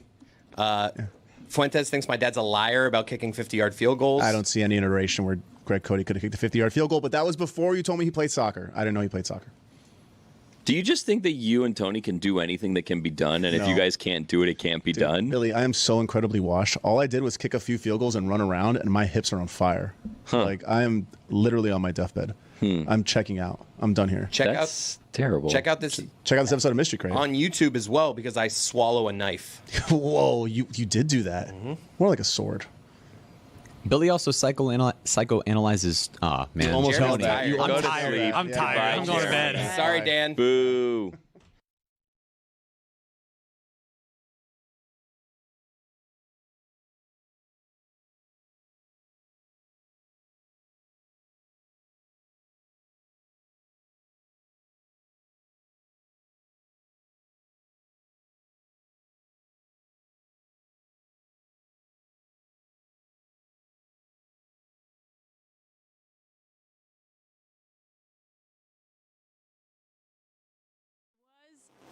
insane.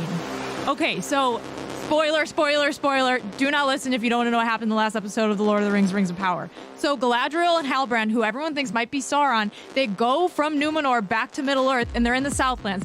And the guy who's like the head elf of the Southlands, who's trying to help protect all the people who are getting invaded by the ORC army, they're trying to figure out how to get the orcs to go away, the ORC army, and to get free of them. And right now, a lot of people are calling it Before-Dor.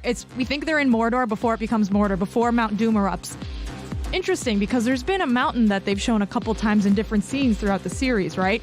So we're like, okay, how are the people going to defeat the orcs? Because the orcs, the ORC army, they're badasses, and they have this guy who's a leader, and his name's Adar, which means father, and we're like, maybe he's Sauron. But he's trying to get this thing that looks like a sword, but it's actually like kind of a key, and it looks like it's in the shape of Mordor. So he's trying to get that, and this little kid Theo has it, and his mom Bronwyn is in charge of all these people. So they trap the orcs inside the Elven Tower, and then the orcs come to the town, the ones that survive, and it looks like the people beat the orcs, but then the orcs come back. There's more orcs, but then all of a sudden, out of nowhere, Galadriel and Halbrand and the Numenorians charge in on their horses, and they save all the people, and it's like, holy shit. And so Galadriel finally finds Adar, and she's like, I don't know who you are. I don't know what your deal is. Are you Sauron? What's going on here? And he's like, I don't know. I'm not going to tell you. I'm going to be mysterious. And then Halbrand comes in, and Halbrand tries to kill him. And everyone's like, well, why would Halbrand kill him if he's Sauron? And this is a servant of Sauron. Maybe it is. Maybe it isn't. We're not sure yet. I kind of think he is. And then fast forward, the little sword thing that they had, it was wrapped up in like a burlap sack. And the little kid is about to throw it like into the Sundering Sea or whatever to get rid of it forever. He opens it. The sword's gone. It's a decoy. This old creepy guy stole it, took it back to the Elven Tower, which used to be where there was dark magic happening, shoved it in the ground, turned it. It created a chain reaction. All this water starts pouring in underground where the orcs have been tunneling, the ORC army. And Mount Doom erupts, and it covers the sky in ash. The He Just Won with Jeremy Taché. Because Jeremy was an alleged journalist last night. Yeah, my thoughts exactly. Jeremy, who is an up-and-comer in the broadcasting game and is someone who has now journalistic credentials around, literal credentials around the Heat and the Marlins. Yesterday he was hosting. And this is one of the great things, Stugotz, this time of year. We get it so infrequently around here in South Florida. But South Florida has always done this well. The rest of the country always makes fun of, you guys don't care about that sports that much. You're bandwagon people. All right. Many of us are, not everyone.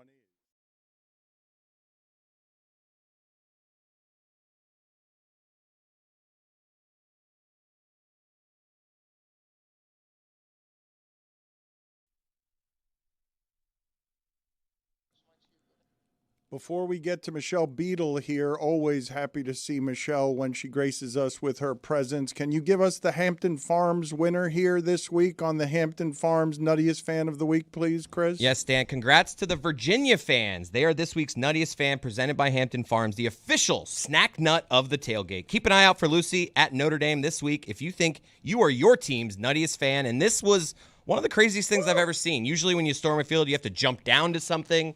This was just people taking off onto the field. Somebody had to get hurt in there. It did look like World War Z. It did look like the fastest of the zombie apocalypse. I can't believe how fast they got out there. They are very lucky there was not a penalty flag on the play because it would have been hard to retrieve everyone. Michelle, it is nice to see you. I've got a number of different questions, but me too. Are you someone who laments and polices the storming of the field, or are you someone who is pro joy for everyone, even if it comes with calamitous injury? Well, that one was scary only because there was a player still down. So it was like, this is going to be a problem. I was watching it with a friend of mine who's not a sports fan, and she was just like, is this normal? I'm like, it's not that it's normal. That one looked particularly crazy. But no, look, when I was at UT, we went up to College Station to watch the Longhorns play the Aggies, and we beat them, and we stormed the field, and they have those soldier people, and they were rough with us, and we left and went back to Austin. So, like, it's a thing. It's a rite of passage. As long as no one gets severely hurt, I think we're good. I can actually I can argue that was safer than most because a lot of times it's like a long drop and you see these people who aren't prepared and they hurt their ankles on a long fall Fair. sometimes. So I actually think while this looked dangerous, this was probably safer than a lot of field stormings.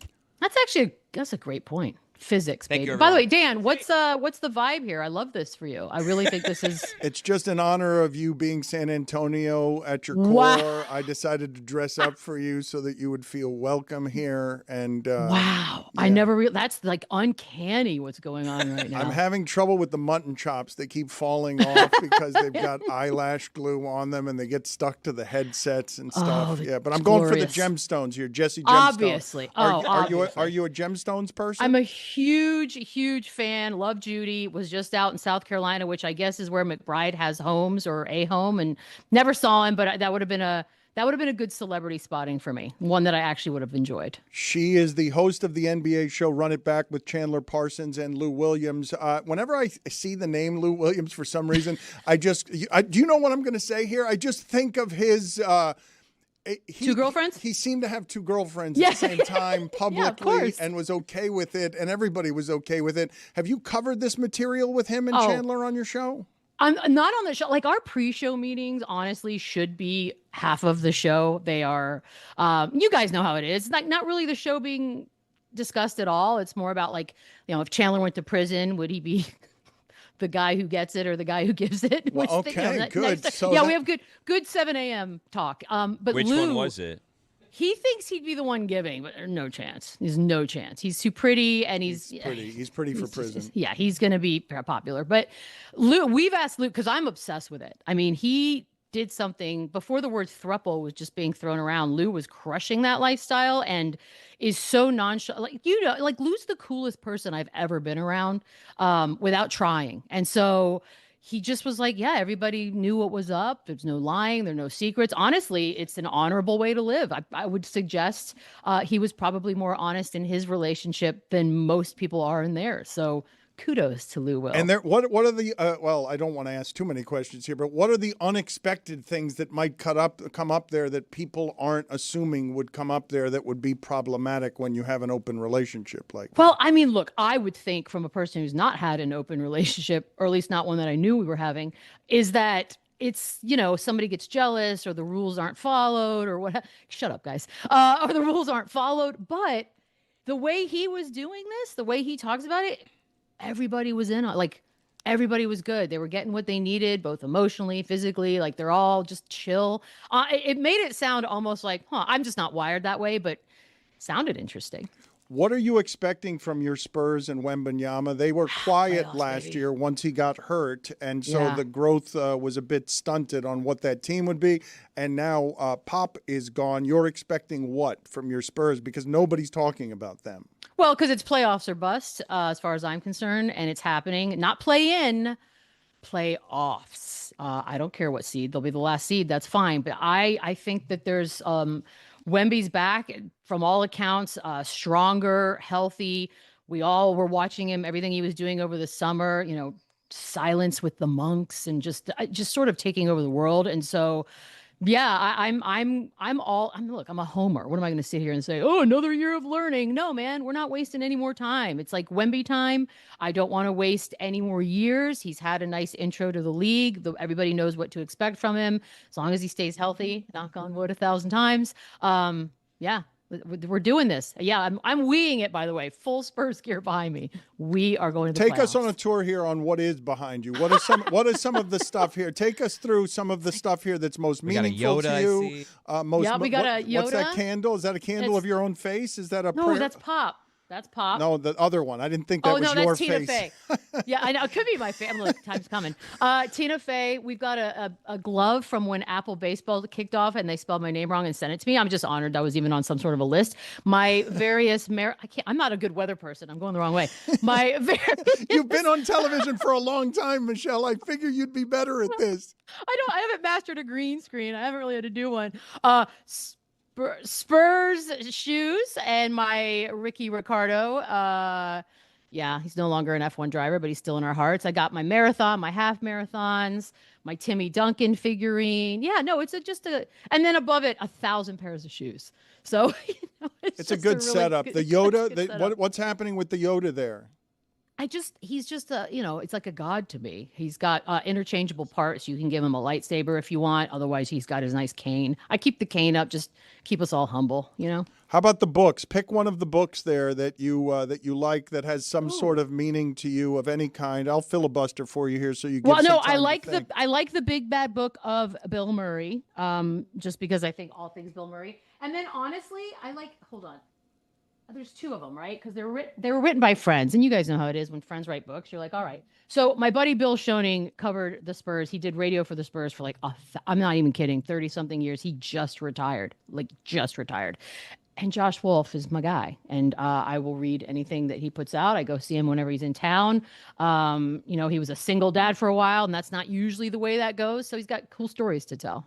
Let's put up on the screen here Zion. Zion, no embarrassment here. Zion with the skinny arms here. Zion has lost a ton of weight. Zion is as unique a basketball player as there has ever been. And I do wonder, even though I never fat shamed him, I do wonder how much strength gets lost with him being this kind of skinny. I don't know enough about the human body and what it takes to be him. What are your thoughts when you see Zion Williamson looking like this? Well, as a person who treats her body as a temple as well, I can tell you that when you lose weight, you don't necessarily lose the strength, because he's got all the advantages us mere mortals could only dream about. A chef on hand, I'm sure, whenever he needs it. If not provided by him, the team for sure. They are surrounded by trainers and nutritionists and the best of the best in the world of physical being.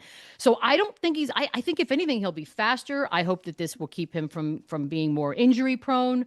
I think he looks great. I think he looks the way we always wanted him to look. And that's horrible to say, because who am I to say what we want? But you guys know what I mean. As fans of the sport and as fans of Zion, I think this is sort of the dream, is like to streamline it and get strong. And, the pictures are, by the way, some of these pictures coming out of these media days are wild. It's just ridiculous. But this is startling. Good. Like, this is it. Is it? Well, I just think I would have a hard time recognizing him if he was not wearing the uniform. What are you talking? This is not Jonah Hill, fat skinny. This is just Zion. No, but he used to be square, and now he looks like somebody who's a perimeter player. I know. Are you not excited? I am excited. I'm excited for healthy Zion, but I am legitimately curious whether or not any of his strength gets impacted by that, because he's got to be 60 or 70 pounds lighter. Yeah, which, by the way, but think about what you're saying. He's 60 or 70 pounds lighter, which means he can jump faster. He's going to be faster. Carrying around that extra, we've all been there, like carrying around extra weight. Me more than not most. Fun. Well, then it's not fun. Everything's more of an effort, and you have to just try so much harder to do what people are doing easily. I think this is going to be, again, knock on wood, because he's one of those guys that I think we cheer for, but we never get to see it to fulfill everything. And I think this version of him, I've got high hopes. It looks great. I was surprised, but in a great way. She's the host of the NBA show Run It Back with Chandler Parsons and Lou Williams. They have exceptional chemistry together. Let's play for Michelle some of what Nafisa Collier had to say. I have not seen or heard a player of this caliber go after leadership with this kind of intensity. Caitlin Clark has notarized everything. She's co-signed all the points that Nafisa Collier made. Let's play that sound for Michelle, please. I want to be clear, this conversation is not about winning or losing. It's about something much bigger. The real threat to our league isn't money. It isn't ratings or even missed calls or even physical play. It's the lack of accountability from the league office. Since I've been in the league, you've heard the constant concerns about officiating, and it has now reached levels of inconsistency that plague our sport and undermine the integrity in which it operates. Whether the league cares about the health of the players is one thing, but to also not care about the product we put on the floor is truly self-sabotage. The league has a buzzword that they've rolled out as talking points for the CBA as to why they can't pay the players what we're worth. That word is sustainability. But what's truly unsustainable is keeping a good product on the floor while allowing officials to lose control of games. Fans see it every night. Coaches, both winning and losing, point it out every night in pregame and postgame media. Yet leadership just issues fines and looks the other way. They ignore the issues that everyone inside the game is begging to be fixed. That is negligence. At Unrivaled this past February, I sat across from Kathy and asked how she planned to address the officiating issues in our league. Her response was, well, only the losers complain about the refs. I also asked how she planned to fix the fact that players like Caitlin, Angel, and Paige, who are clearly driving massive revenue for the league, are making so little for their first 4 years. Her response was, Caitlin should be grateful she makes $16 million off the court, because without the platform that the WNBA gives her, she wouldn't make anything. And in that same conversation, she told me, players should be on their knees thanking their lucky stars for the media rights deal that I got them. That's a mentality driving our league from the top. The league believes it succeeds despite its players, not because of them. Michelle is putting her hand over her smile the way McAfee does when Aaron Rodgers is talking. Like, what are you smiling about there?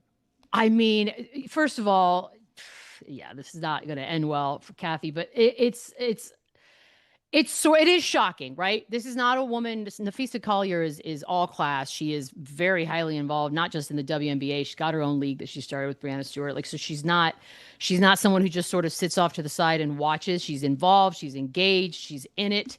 And you're right, for somebody of her caliber to come out and say a prepared statement with receipts was a tough hear if you're anybody that's not named Kathy. But I'll say this. Good for her. I mean, look, we've all had you and I have had one of the same bosses who thought that they were the whole story and everything they did was why a company was succeeding and not because of all the people that were working hard to make it all happen.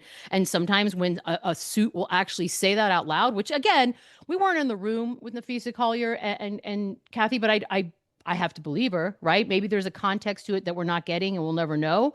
That being said, she's going to end up leaving this. I don't know how you come back from this. I don't even know how you reach out unless you do some sort of tete-a-tete that's publicly watched from everyone. But you got undressed by one of the biggest names in the league who is respected by everybody. And all of the things she said are sort of the things people have been whispering. You know, the money aspect of it all, I know everybody's got their different opinions on it. I'm not in their books, but I have to believe there has to be a way to pay a little bit more than what they actually are paying. When you can triple that waiting tables, that's a tough sell. And also the thing about, Caitlin Clark making $16 million off the court bothered me too, because how dare you? She came into the league. She was in college as a big deal. So it just felt like she was sort of trying to take some value away from what has been accomplished by these women. And that is not a good look, especially as a woman in charge. It was like a double-edged sword for me, and I didn't like any of it, but I loved Collier doing it. It's what we all want to do all the time. Well played. Michelle, can I ask you some life advice that I'm curious on? God. Because I'm killing it. Go ahead. Well, no. This is more like I'm interested in your perspective on this because I had an incident about a week ago, and I feel like you might have some insight on how I should handle this situation. How long should I have phone numbers for, and how often should I purge phone numbers? Not including death, because I feel like death, I wouldn't purge numbers just because I wouldn't want to lose the contact. Now, here's the specifics of this scenario where I thought I should probably start purging and getting rid of some numbers. So about a week ago, I tested positive for COVID. So I did what I thought was the responsible thing, and I reached out to coworkers because I had been at the office. I didn't think that I had that, obviously. And then I said, you know what? Let me go to a minute clinic. I'll get, checked out. I probably have like some sort of like cold, flu, whatever. And they're like, oh, you tested positive. So I'm like, I should probably text my coworkers and tell them, hey, just a heads up, if you're not feeling well, you should go get tested just in case and take the proper, precautions here.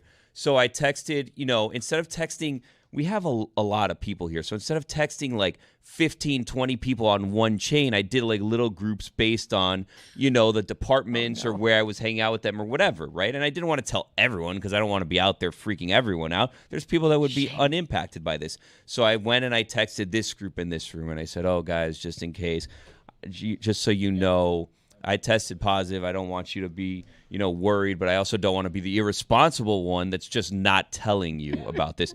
And I had one coworker reach out and say, are you okay? And everyone else just ignored me, which I was like, I guess I should have even plane, told them. Billy. That's something. Land the plane. So then I texted other different groups, and one of the other groups that I texted, I had the person one of the two people reach out to me, and they said, hey, who's that number that you texted. And I was like, oh, that's, this person. They're like, oh, that's not the number that I have for that person.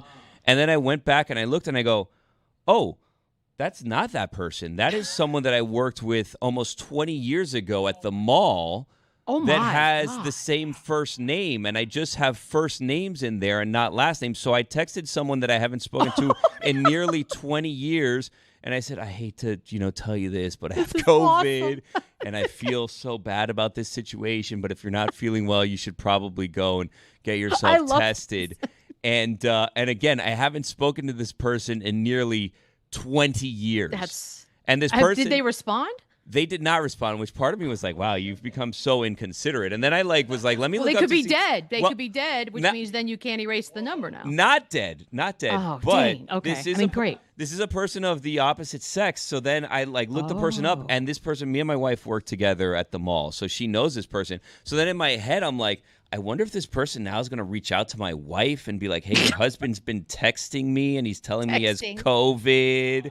And then it'll be a situation. What is the advice that you need from Michelle? Well, I'm trying to paint the picture accurately so she understands the conundrum that we're in here. Yeah. And then I checked her Instagram. I'm like, she's like in Asia right now. I don't think she's going to get this. Hopefully she's changed her number. In that case, I've now texted a total stranger telling them that I have COVID, and they have numbers of my coworkers too. So what is the, I guess, line on when I should probably just remove contacts to protect myself from myself?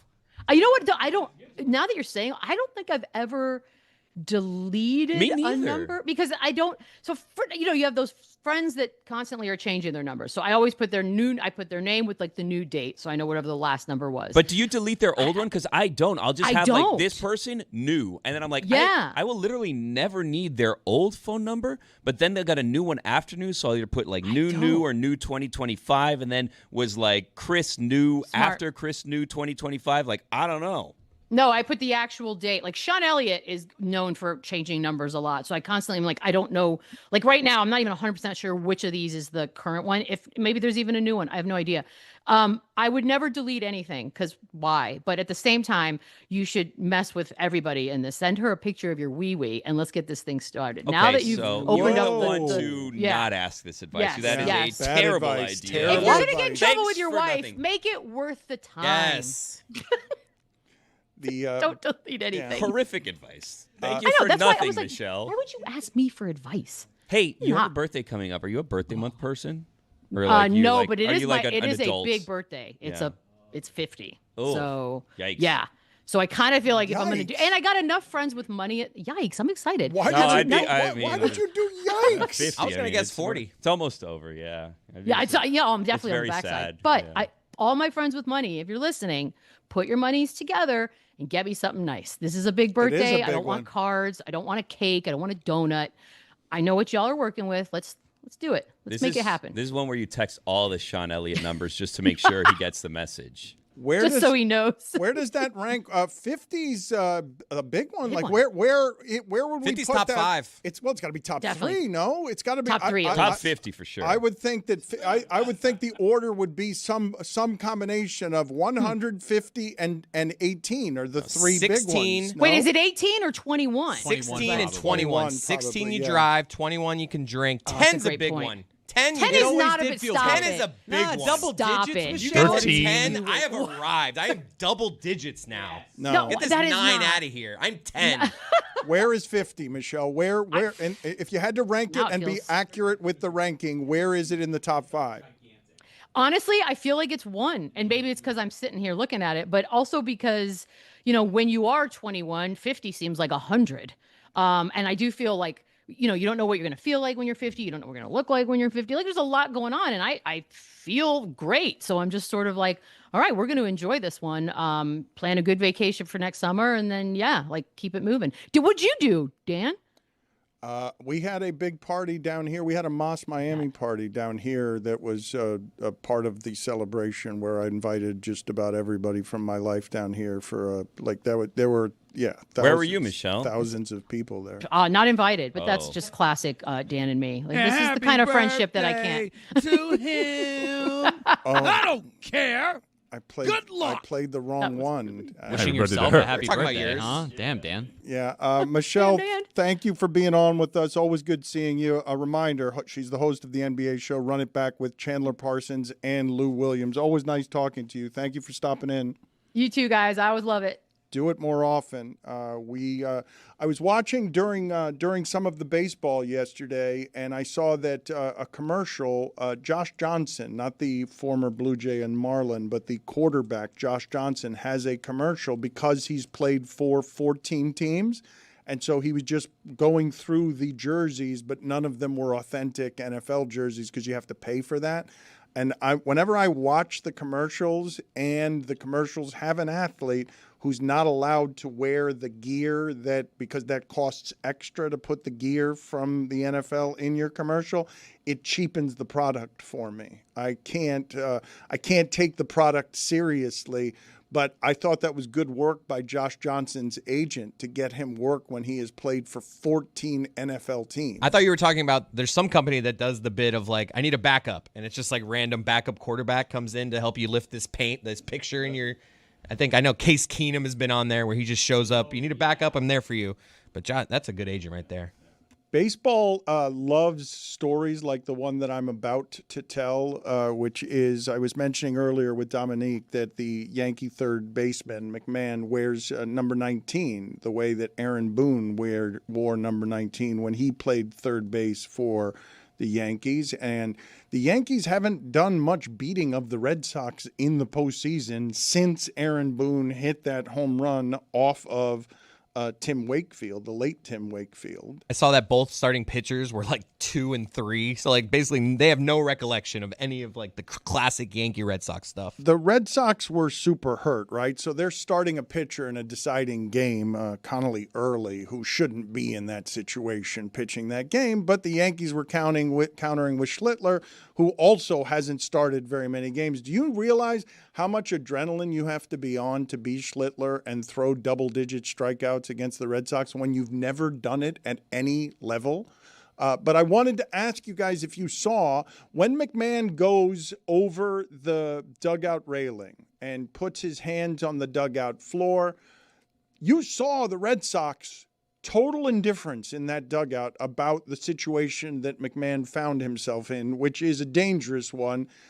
But there was one Red Sox who actually helped McMahon as he flipped over, and I'm wondering if the other Red Sox are like now mad at him because he did that. I think, was it Weissert? There was only one Red Sox who helped, and a lot of people are pointing out Derek Jeter famously went into the crowd one time to catch a foul ball. Face first, I remember that. That one was brutal. And let's be real, this is better. Because the face first was... He could have stopped. Let's be honest. I remember being cynical at that, thinking he could have stopped or pulled up. He dove into the stands there. I mean, his momentum was flying that way. To stop himself, ultimately. The other option is what? Fly into the wall? But this was actually a catch over the railing. That's the difference in what I'm saying here. Like, that was the momentum carries you over. This, in this circumstance, to make that catch falling over the railing, it was spectacular. You're just shaking your head yes. And the Jeter move is so iconic. Like, I don't know if I'm going to be seeing that years from now, that play. That like, wild card round. I get it why it felt big last night, but it was no Jeter. I mean, Jeter had a couple. Like, the most impressive Jeter play is the one in front of the catcher, right? Yes. The flip to the catch? Yes. That one was broken. I don't like a best-of-3 wild card round. I think, I've been kind of like, I've been dealing with I'm trying to work out my emotions here. I wish Michelle was here to ask her because she loved the last story. I've been trying to work out my emotions here on how I feel about the wild card round because, like, Game 163 was awesome. Division round used to be the situation where, like, you can't celebrate the division round all that much, right? And now there's an extra round before you even get to the division round where, like, plays like this, a wild card round play when it's an extra added round to the playoffs, I feel like can't be where classic playoff moments live. And then to take it a step further, celebrations after you win the wild card round to get to the divisional round feel that's where I'm trying to figure out, like, I want you to be happy about it. If my team was in it, I'd be happy about it. But we can't be celebrating it like we just won the pennant. You know what I mean? Yeah, but you also celebrate once you clinch a postseason berth. Yeah, so but this is advancing in There's the postseason. there's too many celebrations, though. Like, you could celebrate if you get in. And then I guess you could celebrate to get to the World Series. And then obviously you celebrate to win the World Series. But, like, the divisional round was always like, okay, we're excited to get to now play in the championship round. And now there's a wild card round to get to the divisional round, to then get to the league championship, to then get to the World Series. I feel like we need to start saving some of our celebrations, right? I love that you bring this up. I want to play a video here of Stanton after the game last night, Billy, and you be the judge here. Was he celebrating too much? You'll find a way to get it done. The only doubt was if that was a homer or not whenever I hit it. So thank goodness for that bonehead play that the team was resilient enough and Cam was resilient enough to go out and it didn't mess up the chemistry or the moment. So that's good. And kids at home, don't do that. Future opponents, please do that. I love this. Bonehead play. So I'm just glad it worked in our favor and it won't happen again. Champagne celebration, and you're giving a lesson to the kids at home. That smirk at the end. He sounds like The Rock. He did stand there, watch his home run, looked into his dugout, and should have been thrown out at second base because he thought it was a home run and it bounced off the wall. Usually he knows when he gets them. It was weird to watch him not know. I saw that was like the fastest in his career he's ever run from first to second. Like they can actually track all this stuff now, and he was just so panicked that he ran fast. Which is saying something because that guy can no longer move. Yeah. It's crazy to watch this person who was like the peak of athleticism. No, he was never a good runner. Get out of here. No, we're not going to pretend he was ever No. fleet of foot. I'm not saying he was fast, but he was an athlete, and now he cannot move. It's similar to watching Pujols at the end, where it was like, oh, he could run a little at the beginning of his career, and by the end, he was in cement. But to have Giancarlo Stanton this way, seemingly miss a ball like that, he normally knows that ball's going 500 feet. It was so bizarre to see it end that way. Is it reckless to say he seemed very drunk in No. that video where he was talking? Not reckless. Nah. And then I think... Do you smell what Giancarlo's cooking? The follow-up question to that is, how did he get so drunk so quickly after the game? Like, he's a big dude. Like, how much could he have had that he was like that quick? I like to think he's probably not drinking a ton during season. So like half a beer, and he's there. Hasn't eaten much. Can you guys tell me, because I did not see how the Dodgers celebrated. The Dodgers have made this round 13 consecutive They can't years. celebrate them. I will say, they can't celebrate that round at all. If you're the Dodgers, you cannot be celebrating the wild card round. In fact, you shouldn't be playing in the wild card round. That's a story for another day. Sorry, Dan. I didn't see how they celebrated. I did see there was a difference, though. The Tigers really celebrated getting past Cleveland, at least in part because of how much relief they had, because it was the most historic collapse in the history of baseball that Detroit allowed Cleveland, a Cleveland team that's not that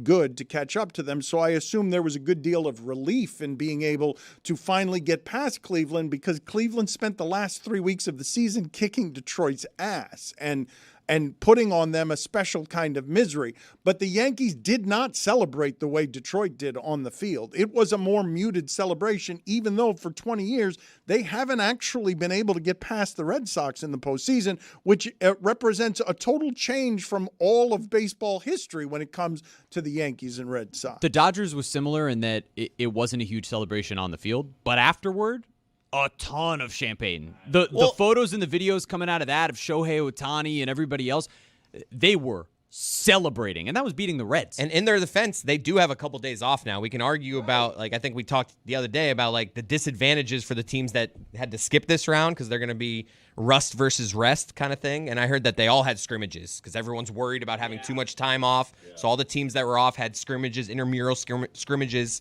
So good stuff. You've got in the buys, among the buys, I believe the only team that has. Are you guys laughing because Chris petered out there? So again, you guys are just laughing at him because he didn't close that with the dismount that you guys I thought wanted? I brought a helpful nugget there with the intramural games and the teams rest with the versus buys. rust. The teams with the buys don't have a great deal of national interest, even though I'm interested in them. You've got Brewers, Blue Jays, and Mariners. The only national interest you're going to find is in the Phillies, with the bye, but I think that you need the Dodgers and the Yankees to advance there to capture the imagination. But we had that last year. Like, I guess maybe for like the, common not really paying attention to baseball fan, you would want the Dodgers and the Yankees. But we had that last year, and it didn't do like world-breaking numbers regardless. The Phillies are the team, I think, that in terms of entertainment value and giving people something different. Like, obviously, the Yankees are always going to be that powerhouse that attracts viewership, but I think if you ended up with Phillies, Yankees, or really any combination, to know you have Schwarber, who put on that show in the All-Star game, Bryce Harper, like the name recognition is there with that team, and they would have beaten the Dodgers to advance, which would give you that storyline. It's super strange to see because Phillies Dodgers is great, but it's super strange to see them both behind the Brewers, to see both the Phillies and the Dodgers have to bend a knee to the Brewers. And I want to talk for a second because we skipped past this when it happened because it was the late game, because the Reds were not a match for the Dodgers, didn't make it interesting. The Dodgers could have and should have lost last year to the Padres in one of these short series because of how random baseball is. But what Shohei Ohtani did in the first at-bat of that series, where Hunter Green is throwing 101 miles an hour, and Ohtani's turning on it and sending it out of the park at 118 miles an hour, and it was his second most impressive home run of that game. He's doing stuff in the postseason that Judge has not yet done. I thought that the Yankees had a real good chance, even though the Red Sox are injured, of succumbing to baseball because for the last few postseasons, they hit a lot of home runs during the regular season, and then they get to the postseason, and the home runs go quiet. And they go quiet even if they're playing in Yankee Stadium where they have that favorable porch. Aaron Judge is getting 2 hits a game, but they're not home runs. Singles right up the middle. And last night he was 0 for 3. Like in the deciding game, ultimately. They made history last night as the first wild card team to lose game 1 and come back and ultimately win that 3-game series. But Judge didn't have a ton to do with that. But I don't think anyone expected Aaron Judge to be what people have expected Shohei Ohtani to be. How do you mean? I don't think anyone thought that Aaron Judge was going to be the greatest baseball player of all time, which is the standard that Shohei Ohtani has. Yeah, but like to say he's never done what Shohei has done, I don't think anyone ever thought, outside of New York, where they just assume everyone is going to be the greatest thing ever. I don't think that was the expectation for Aaron Judge. But once they get to the postseason, Aaron Judge is now carrying around that he has not carried that team in the postseason. Like even Stugotz was down here last year saying, Shohei, show me something in the playoffs. And he's doing it. Like he's doing the same things in the playoffs that he did during the regular season.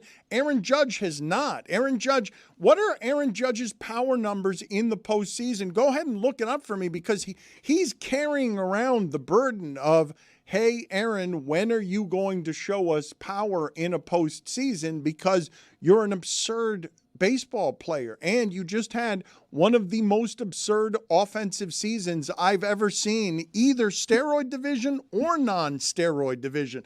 The fact that Aaron Judge hit for power and hit for average this year when no one's hitting for average.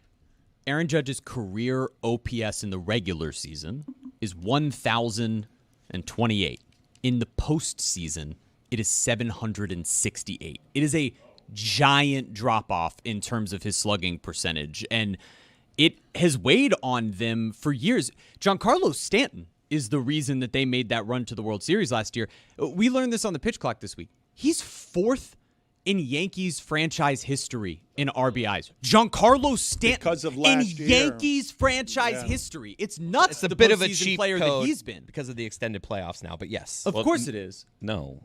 He, in all-time in playoff history in RBIs? All-time Yankees postseason history. Okay, postseason. They play more playoff games. That's part of the reason. But how many home runs has Judge hit in the postseason? He has hit 16 home runs. That's in 61 games. So those home runs are there, but not at the rate that you see in the regular season. And it's just a .212 career batting average in the postseason. So, look, I mean, this year he's off to a better start, and the hope for him would be that moving forward it would be better. But, I mean, look, in 2024, he hit 184 and had a slugging percentage of .408 in the postseason. He was not dominant by any means. They made it there in spite of him in some ways. Billy, how do you Ghosts. feel about the fact that Jazz Chisholm and Miguel Rojas and Luis Arias, that all of these former Marlins are all over your postseason? Do you have any feelings about that?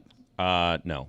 I'm not I don't feel bad that they're there. I'm happy for Jazz that he's there. I'm rooting for Jazz. Miguel Rojas honestly seemed like a pain in the ass at the end, if we're going to be honest. He was blocking everybody on Twitter. He was picking fights with people. Like, good for him, I guess. But I say, how is he still in the league? I'm not crying over spilled milk on that one. How is he making that roster still? That roster is so good. How is he still making it? He had a good season, to be honest with you. Like, he's a very serviceable. I was shocked. I thought he's a starter on the Marlins and probably nowhere else. Wait, he starts for them? Yeah, he plays a ton of games for the Dodgers. I was wrong on that. Like, he's a serviceable piece on the Dodgers. That's crazy.